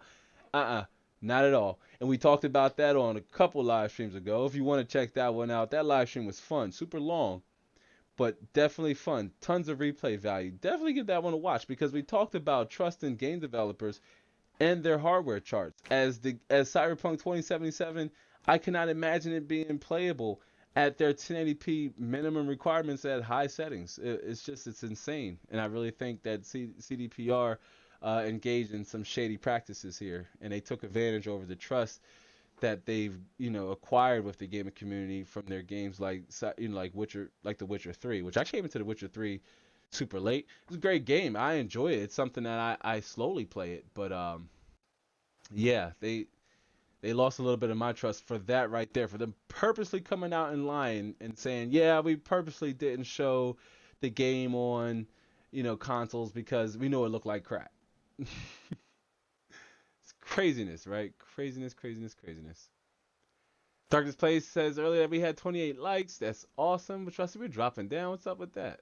It's all good. Hans Loma says, great stream, fam. I have to cut out for now. See you. Yeah, Hans Loma, I appreciate you being here. It's awesome times as always. Love, love, love the community atmosphere and how the conversation gets rocking and rolling during our live streams. Bad Habit says, Roblox is the best. I mean, to each his own. To each his own. I understand the popularity of it. I know there are adults that play it. My kids can't get enough of it. My daughter, I hear her now. She's playing Roblox. Um, it's fun. Like I get it. It's a sandbox of games. It kind of reminds me of Sega Channel. Remember Sega Channel? Tell me in the chat if you remember Sega Channel. Not really like Roblox, but with Sega Channel, you had a wide range of games you could just sit down and play, and at times it was like overstimulating what was available at the time. You figure what Sega Channel was, or for its time, it was a really ambitious project because Sega Channel is essentially kind of like what Google Stadia is right now. Han Slomo says Alienware is 1080, 16 gigabyte i7 7820HK, all SSD. But anyway, I love it so far. That's awesome specs for a laptop, man. With the GTX 1080, even if it is a cutback version, a mobile counterpart, it's still very much capable. And 1080 it was my first high-end modern card, I guess, when I got back into it. I had an EVGA for the Win 2, GTX 1080, 16 gigabytes. That's an awesome laptop. Okay, nice. Yeah, and that CXLRA says that's banging. Yeah, I mean that system. That's a dope laptop. It really is. Some solid gameplay action there in terms of going mobile. Darkness Play says I want to be a YouTuber. That's right. Well, go for it, man. And I see TG the gentleman. I hope you're still here, bro. I see he says, "What's up, bro? Hope all is well." Thanks, TG. TG has I know TG personally. Over in neighboring state Delaware, where I grew up at. Me and TG used to hang out. It's good to see you, Andre. Hope all is well with you and the missus. XLRA says welcome TG. Yeah, Andre's awesome, man. He's a dancer too. Great stuff. And XLRA says Far Cry Primal. I knew you had good taste. Yeah, man, I tried. Far Cry Primal was really awesome game. I ended up downloading this song too. When you fight the Fire Queen or whatever she is, that song that plays during that whole boss battle. I ended up downloading that song. That whole segment was really dope. But Far Cry was a really immersive game. I would just throw the gaming headset on, turn it all the way up, and just listen to like the animals and different things hunting you or going hunting. I did not want to finish Far Cry Primal. I was in no hurry. It's a good time. And XLRA says, so DLSS balance isn't Vaseline, it's just Neosporin in the eye. Boy, I got you, fam. Yeah, it rubberizes Cyberpunk 2077 some parts, and I think I talked about that in my Cyberpunk 2077 early walkthrough, the first couple minutes of the game, right? There are some points or some parts, depending on the angle that you're viewing the map from, where trust me, the Vaseline Fest is it's abundant, but then there's some parts, or depending on the DLSS the DLSS quality, right, and the graphic settings, it's not as bad. I noticed when you start lowering the graphic settings though, and trying to run a higher DLSS preset, that's when it starts getting real kind of like hazy and fuzzy. It's just not good stuff. It really isn't. Hans Loma says it's like all the corpos. The suits mess it up. I'm in the higher up. I'm in the higher up and see what's going on. Yeah, a corporate world, you know, it's been like that for a long time. We all remember how much flack we used to give EA, especially for some of us older seasoned gamers. I mean, EA used to get so much. EA suits used to mess up games left and right. Buy studios, close them down, or consolidate them. EA suits EA just really got back into good grace recently, and I can't even figure out why. They gave us Jedi Fallen Order, which was great. Don't get me wrong, but there was a time when EA was not favored upon the gaming community at all, and it's because they were just so suit oriented. It was they weren't resonating, they weren't connecting with what was important with the gaming communities or what gamers wanted out of their games. So EA is just now turning their grace, but yeah, you're right though. The suits always mess it up. I wish I could say it in my Keanu Reeves, but I don't know if I could do a Keanu Reeves impersonation. If those of you who just came on, like Ron and TG and I think Mrs. Zombified, who says I'm out, but later on I'll stay safe. Yeah, Mrs. Zombified, thanks for hanging out. I do appreciate you coming by, right? But yeah, suits definitely mess it up. Earlier today, I did an English accent impersonation for those of you who weren't on the channel. But Han Slomo says, if you get a 1080 Ti for decent, that would be an awesome deal. Yeah, I mean, a 1080 Ti under $400. I sold my 1080 Ti, the last 1080 Ti I had in here, I sold for, I believe, $550. It was EVGA dual fan for the Win 1 or for the Win 2 1080 Ti, and I sold it for 550. And now you figure 450, 400 be really solid price for a 1080 Ti, especially with 11 gigabytes. You can game at 4K with modest settings, either 4K medium or 4K high. I know I had just got into 4K gaming when I had when I got a 1080 Ti. First I had a 1080 and it just was not enough at 4K. So at the time I had got a 1080 Ti because the Titan X just wasn't really doing it. Plus Nvidia, I don't know what Nvidia was doing with releasing the Titan X and then the Titan XP so close together. It was just a mess with that at the time. But yeah, Hans Lomo, I agree. If you can get a 1080 Ti for an awesome deal, that's one heck of a pickup right now, especially right now, because you won't be able to get a graphics card with 11 gigabytes of VRAM for that price with a 1080 Ti on the used market of about $400 to $450. I wouldn't pay over. I'd be hesitant to pay over $500 for a 1080 Ti right now. I really would. And Myron says Sega Channel was the ish. Yeah, definitely, man. I love me some Sega Channel. I would go over a friend's. I would go over a friend's house and play it. And I thought even at the time, like, wow, there's we could play any and all these games at any time. This is pretty. This is pretty cool. TG says I'm with Ron right now watching the Tampa Bay ball game. Nice. Okay, yeah, I'm a big football fan too. I'm an Atlanta fan, but whatever. Shout out to Tom Brady. He's the goat. And XLA says, I gotta bounce. You guys take care. You rock. Look forward to catching the rest of your cool cats later. Yeah, XLRA, thanks for stopping by, and I definitely appreciate you.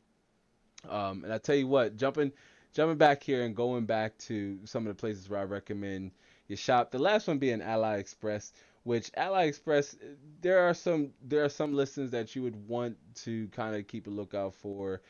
The problem with AliExpress, they're not an American company, they're an Alibaba group, so uh, there's it could be a little harder to get your money back and do returns, but they're pretty trusted site. I know a lot of other creators use them, and on top of them being, on top of them shipping international, I have a wide range of parts here. I just typed in Ryzen, but if we were let's say with a graphics card we'll talk about here a lot, GTX 1070, a couple pop up. It's one here. Oh, those are fans. Oh, maybe not. But if you were looking for let's say RX 570, it's a graphics card we're talking about.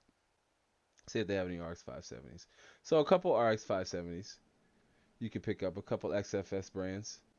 But AliExpress doesn't just sell, computer parts. Like you can buy computer parts and they do ship to over 200 countries, but they have a wide range of hardware, not just GPUs, CPUs, motherboards, especially older hardware. Like if you were an X58 enthusiast, you want an X58 motherboard. Most of them ship from China though, but if you wanted to really jump in and like start low, I mean, we're talking maybe $55, $60 X58 LG 1366 motherboard and like a $20, $25 X56 75, something to that extent. And really, maybe $40 for a 12 gigabyte kit of VRAM or a VRAM, 12 gigabyte kit of DDR3. I mean, that's the one good thing about AliExpress is you could find a lot of older parts even if you're trying to repair your system or something broke or you're looking for an IO shield on the motherboard you picked up on the used market and say it didn't have an IO shield. Um, AliExpress has a wide range of listings that you can search for. On top of that, though, they just don't sell computer hardware. They do sell like home improvement products, and just other forms of electronics and things of that nature. Let me jump back over to the chat. I see TG said, "Oh, everything is oh so deadly." That's TG's saying right there. And Tech for Your Needs says, "Hello, folks. The only problem with AliExpress is the time it gets to you." Yeah, that's a very good point you bring, Tech for Your Needs, and welcome to the live stream. Do appreciate you jumping in as we talk about the state of the used market and how secondhand is coming in for the win, possibly. But you're absolutely right. Because it's shipped, most of their parts ship from China and it's shipping from all over the globe, it could take a little while to get to you. So that is something to take into consideration. You know, as a last resort, possibly if you can't find it on eBay, you can't get it on the Facebook Marketplace. Maybe you're looking for a specific set of DDR3, right? Let's just see DDR3 RAM. Right, let's say you need older, DDR3 for an older system, or you want to build a system for your child, a younger child, or a younger sibling. Um, you can just jump to AliExpress. If you don't need it right away, you either pay for faster shipping, but I recommend you more so trying to check for DDR3 on eBay. But it's definitely there and it's an option, right? But check your listings, even with um, even with Ally even with AliExpress, right? And so a good tip, or what I recommend, is to not overpay for a used part. I mentioned it earlier in the live stream, but see how much the generation above and below is going for, and try and find a compromise somewhere in between. We use the 1070 for example. Look to see how much 1060s are going for. Look to see how much 1080s are going for. Trying to find a healthy medium in between. Of course, pictures are always helpful, especially with date and timestamps if applicable. You normally see this. This is almost a requirement in some of the swap meet, like some of the Facebook groups on Facebook, that you can, buy parts from other sellers. Some of the moderators require that you provide a timestamp on the parts before you even list it. So, you can always check there. Those are good places to check too, as the sellers there, they know what they have, right? They are well informed of their hardware, especially if they've already upgraded it to something better. They know what they have. They're not in the business of getting over on people. Um, I haven't had any issues buying from the group, and normally any request being made as far as like asking for more pictures or what have you, most sellers are almost always willing to provide that. Um, when you're buying AMD CPUs, you want to look for one of the biggest things you want to look out for are bent pins on the back of the CPU. Intel motherboards too have their pins on the socket, so those can very much bend too. AMD, you can. I'm not a fan of doing it, right? I'm not into bending pins. I almost got hosed one time, and it was a seller on Facebook that was selling a 2700X. It was one of them things where it was too good to be true. It was under 150 bucks, and they didn't have any pictures of like behind the CPU. So I asked for pictures, and they were at first like a little hesitant to provide them. And right before I was willing to ship the money, send the money, I say, hey, by the way, I'm still waiting on those pictures of the rear of the CPU. Can you please provide them so I can make sure the pins are all good to go? And they, oh, no problem. Send me the picture. And sure, lo and behold, there were a lot of bent pins. And I said, well, wait a minute. There's a lot of bent pins there. What's going on? Oh, you can bend them back. I said, the metal doesn't have that much bend to them, and I prefer not to have to put that much work into the CPU. You would have to lower the price significantly to make it worth it. But ask for plenty of pictures, especially with CPUs. Okay, you want to make sure again if it especially with AMD CPUs, you want to make sure there are no bent pins. With motherboards, make sure there's no bulging capacitors or visible damage on the motherboard. Bulging capacitors are normally usually indicative of some type of power failure, and that could be a huge problem with the motherboard. You definitely want to keep a lookout for that. Uh, and when in doubt, contact the seller. Ask plenty of questions, right? They should be more than happy to answer any questions to make the sale. And if they have something to hide, it'll likely show. You can just get a feel for it, and you just know that, say, hey, something in the milk isn't clean with this. If you have, if you're willing to, provide proof that it works, to finalize the sale, then it doesn't require that much work. It really doesn't. It happens to me, and I normally will, when I sell, I will always try to show the part in working order, whether that's a motherboard, CPU, graphics card, power supply, RAM, you name it, right? I will try to show the part in working order on top of the timestamp. This is why a lot of my items just sell so quickly, because I try to put all the receipts right there, proof positive that what I'm selling to you is in working order as expected and as intended, and it will be in working order from me to you. And yeah, I mean, most of the time it sells. Most of the time my parts sell rather quickly. Bad Habit says a lot of things are somewhat cheaper now, especially if you plan on building an AMD system.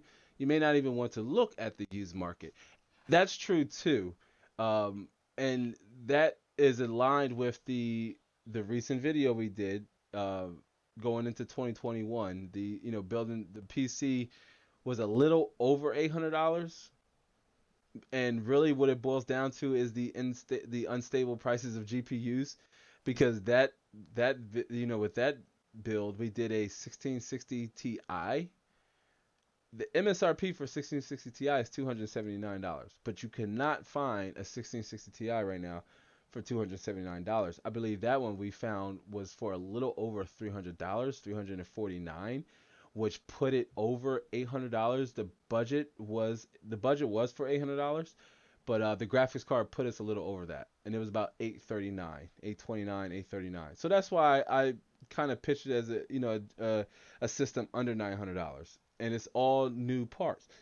And so, like you said, excuse me, like you said, Bad Habit, it's almost it almost might be beneficial for you to go on the used market if you can find the right combination.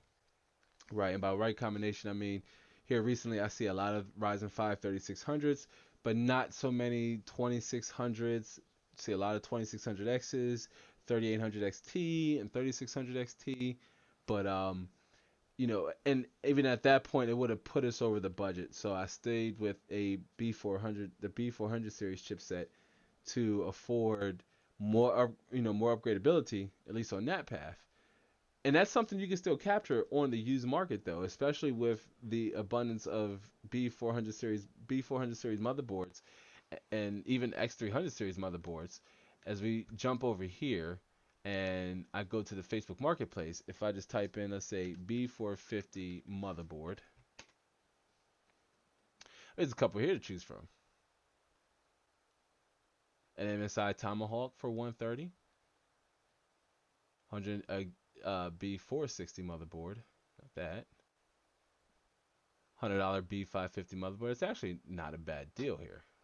I might have to send this user an offer myself. $100 for a B550 motherboard. So again, you have $100 for the motherboard, and you can say, I think Micro Center has Ryzen 5 3600s in stock, but if not, let's see, Ryzen 5 3600, $239 for the 6-core 12-thread Zen 2 CPU. Not bad, considering that between the used motherboard, $100, and CPU, we're at $339.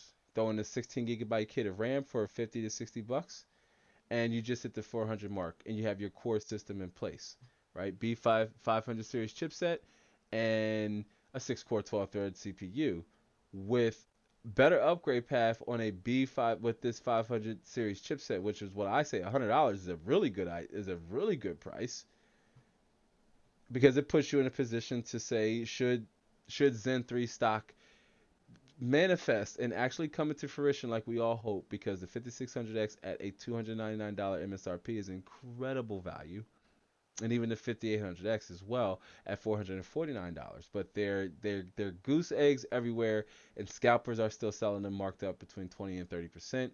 We saw the 5600X on, I believe it was a Facebook Marketplace, and it was for $375. But still, not bad for a B550 motherboard. Okay, no M.2 slot. I like M. Oh, it does have an M.2. It looks like right there. So I stand corrected. Look at that. So not bad for $100. I may actually reach out to that seller after the live stream, because that's a pretty good deal. It's a pretty good deal. So you figure if you had a budget of like even if you had a budget of $500, 3900X for 400 bucks, still not bad. This is actually not that far, but this is actually priced a little competitively. I would almost put an offer in for maybe like 360 or 350. But yeah, so I mean, and then once again, here we go. ASRock B450 Pro M, $50 for a, was this micro? It looks like a micro ATX 400 series motherboard. You would want to check the BIOS, but to see if there's a BIOS patch update that may enable you to still very much use Ryzen 5000 CPUs. I know on the ASRock motherboard we use in the under $900 gaming PC, that motherboard does have a BIOS that does support Ryzen 5000, and that B500 B450 motherboard was under $100. So yeah, options, and choices. You do have them.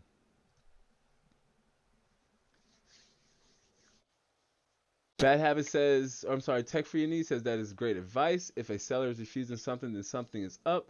That means don't buy it. Yeah, absolutely. If they have something to hide, then that's definitely not good for good for business. It's not good for them. They're not likely going to sell the product. They're not going to move it. And I believe in karma. I'm a firm believer in karma. I do believe that what goes around comes around. This is why I hate the idea of selling a part, or even delivering a PC that was built under the brand, and it not work properly or not function properly. I take pride in my work too, which we should. We should take pride in our work, right? But yeah, definitely ask questions.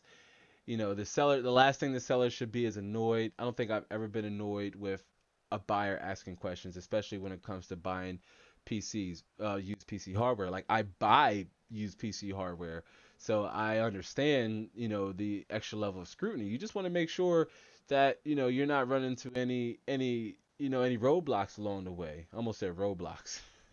You're not running into any roadblocks along the way, and what you're getting, or what's being advertised, or you're getting the component as advertised, right? In working order. It really is disheartening to get a graphics card and you install it and you go to turn on and you don't get any video out, or God forbid it doesn't turn on at all.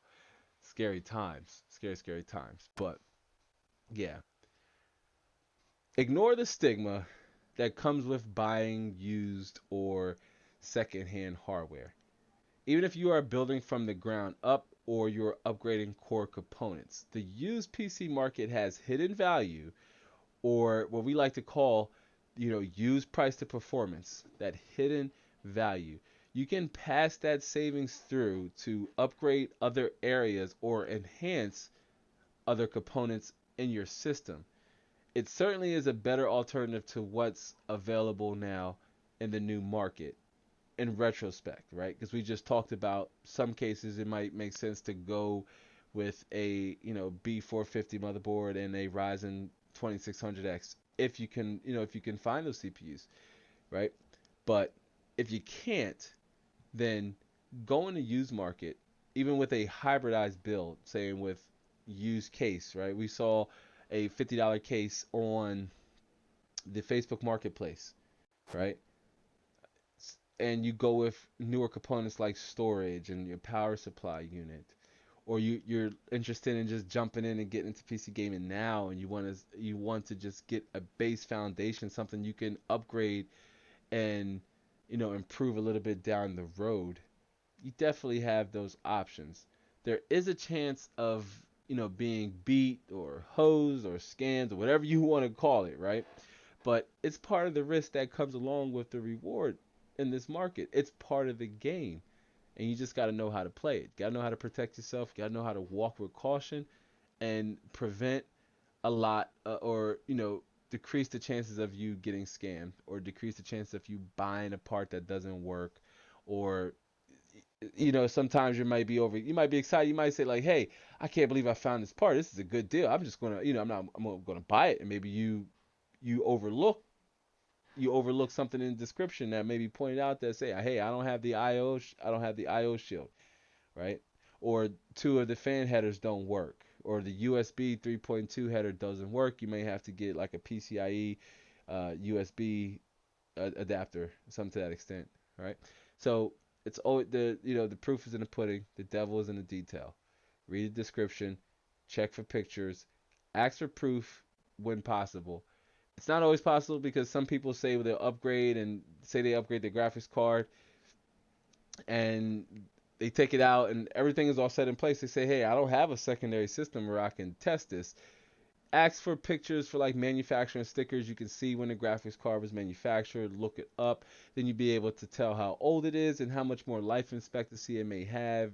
If it's really old, say like a 700 series NVIDIA graphics card or below, or a 400 series AMD Polaris based card or below, may need a thermal paste swap, right? Because it's like 10 plus years old, 10, 15 years old, and you don't know how much it was used. Those are all things to take into consideration before pulling the trigger and sending the money or hitting, buy now, right? Or pay for this item. Bad Habit says, "Oh boy, don't talk about karma. I'm living my karma right now. Karma's a whoop, and her name is my BM." Okay, sorry, back to the subject at hand. Just had to let that out. Yeah, I have a few friends of mine who's dealt with it and is done with it, and that's definitely not always a fun battle. But hey, man, they're still at the end of the day they're your kids, and they're worth fighting for, no matter what that no matter what that fight may look like or who that may be with. But I do wish you the best of luck on that Bad Habit. And all right, now I think the ride is slowly coming to an end. I want to give a shout out real quick to everybody who stopped by today. Starting with Bad Habit, who always shows up and supports the stream. I appreciate you, Bad Habit. Tech for Needs was here. I appreciate you, Tech for Needs. Always great to have another fellow tech creator in the house. XLR Gaming, which was here, formerly RTX On. Always good to see you too. TG the Gentleman, friend of mine, stopped by. Mr. Zama5 was good to see you as well. Ron Richards, Han Slomo, um, Darkness Plays was here and active in the chat. Appreciate you, Darkness Plays, giving us likes and statuses on the stream. Bad Habit, I think I said Bad Habit. Let me see who else. Who else? We got Tricion was here earlier. Graphics card benchmark stopped in and said they had a 5 gigahertz overclock, which is dope. Definitely going to do more overclocking. So if you're here on the replay and you made it this far, please tell me down in the comment sections if you did, so I can shout you out too. Our moderator Kimberly, who was in the house, keeping the welcoming in new viewers, and Your Highness who stopped by. Patrick stopped by today. Awesome stuff. I know Sparta Rules was here. Live streaming Tech was also here. Walt and Dale, the Roberts brothers. It was Walt, and I believe that's it. Yeah. Oh, and I see Damon was here earlier too, as well. It was good to see you too as well, D. And yeah. All right. So I think that was everybody. Well, whew, it's been fun. This is the first live stream of 2021.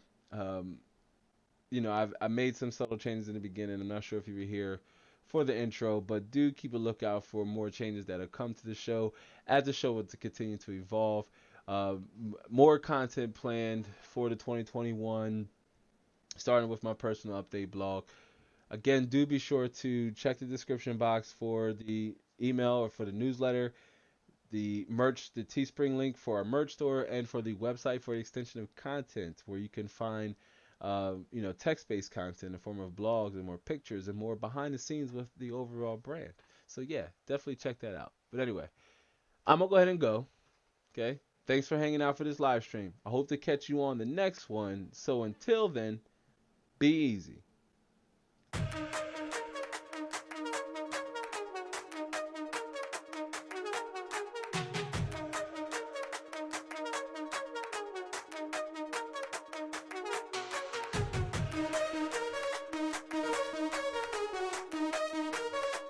Hey, Bad Habit, I appreciate that. Bad Habit says, always fun to be here. Absolutely. I tell you what, it's only fun because you guys and gals who come out, right? You guys and gals who come out to the stream. You guys make it fun, right? And I appreciate you. There's no show without the audience. There's no show without you guys. Appreciate you, though, fam. Patrick says, yeah, this is great. We'll be back next time. Hey, Patrick, I definitely appreciate you. Definitely glad you enjoyed the stream. We'll come back and go live every Saturday around 7:30 Eastern Standard Time. We appreciate you, Patrick.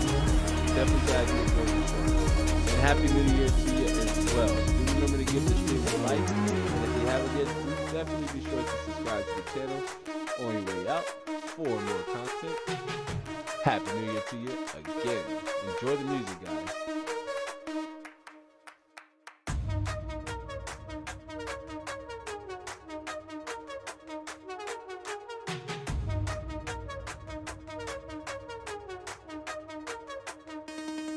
Yeah.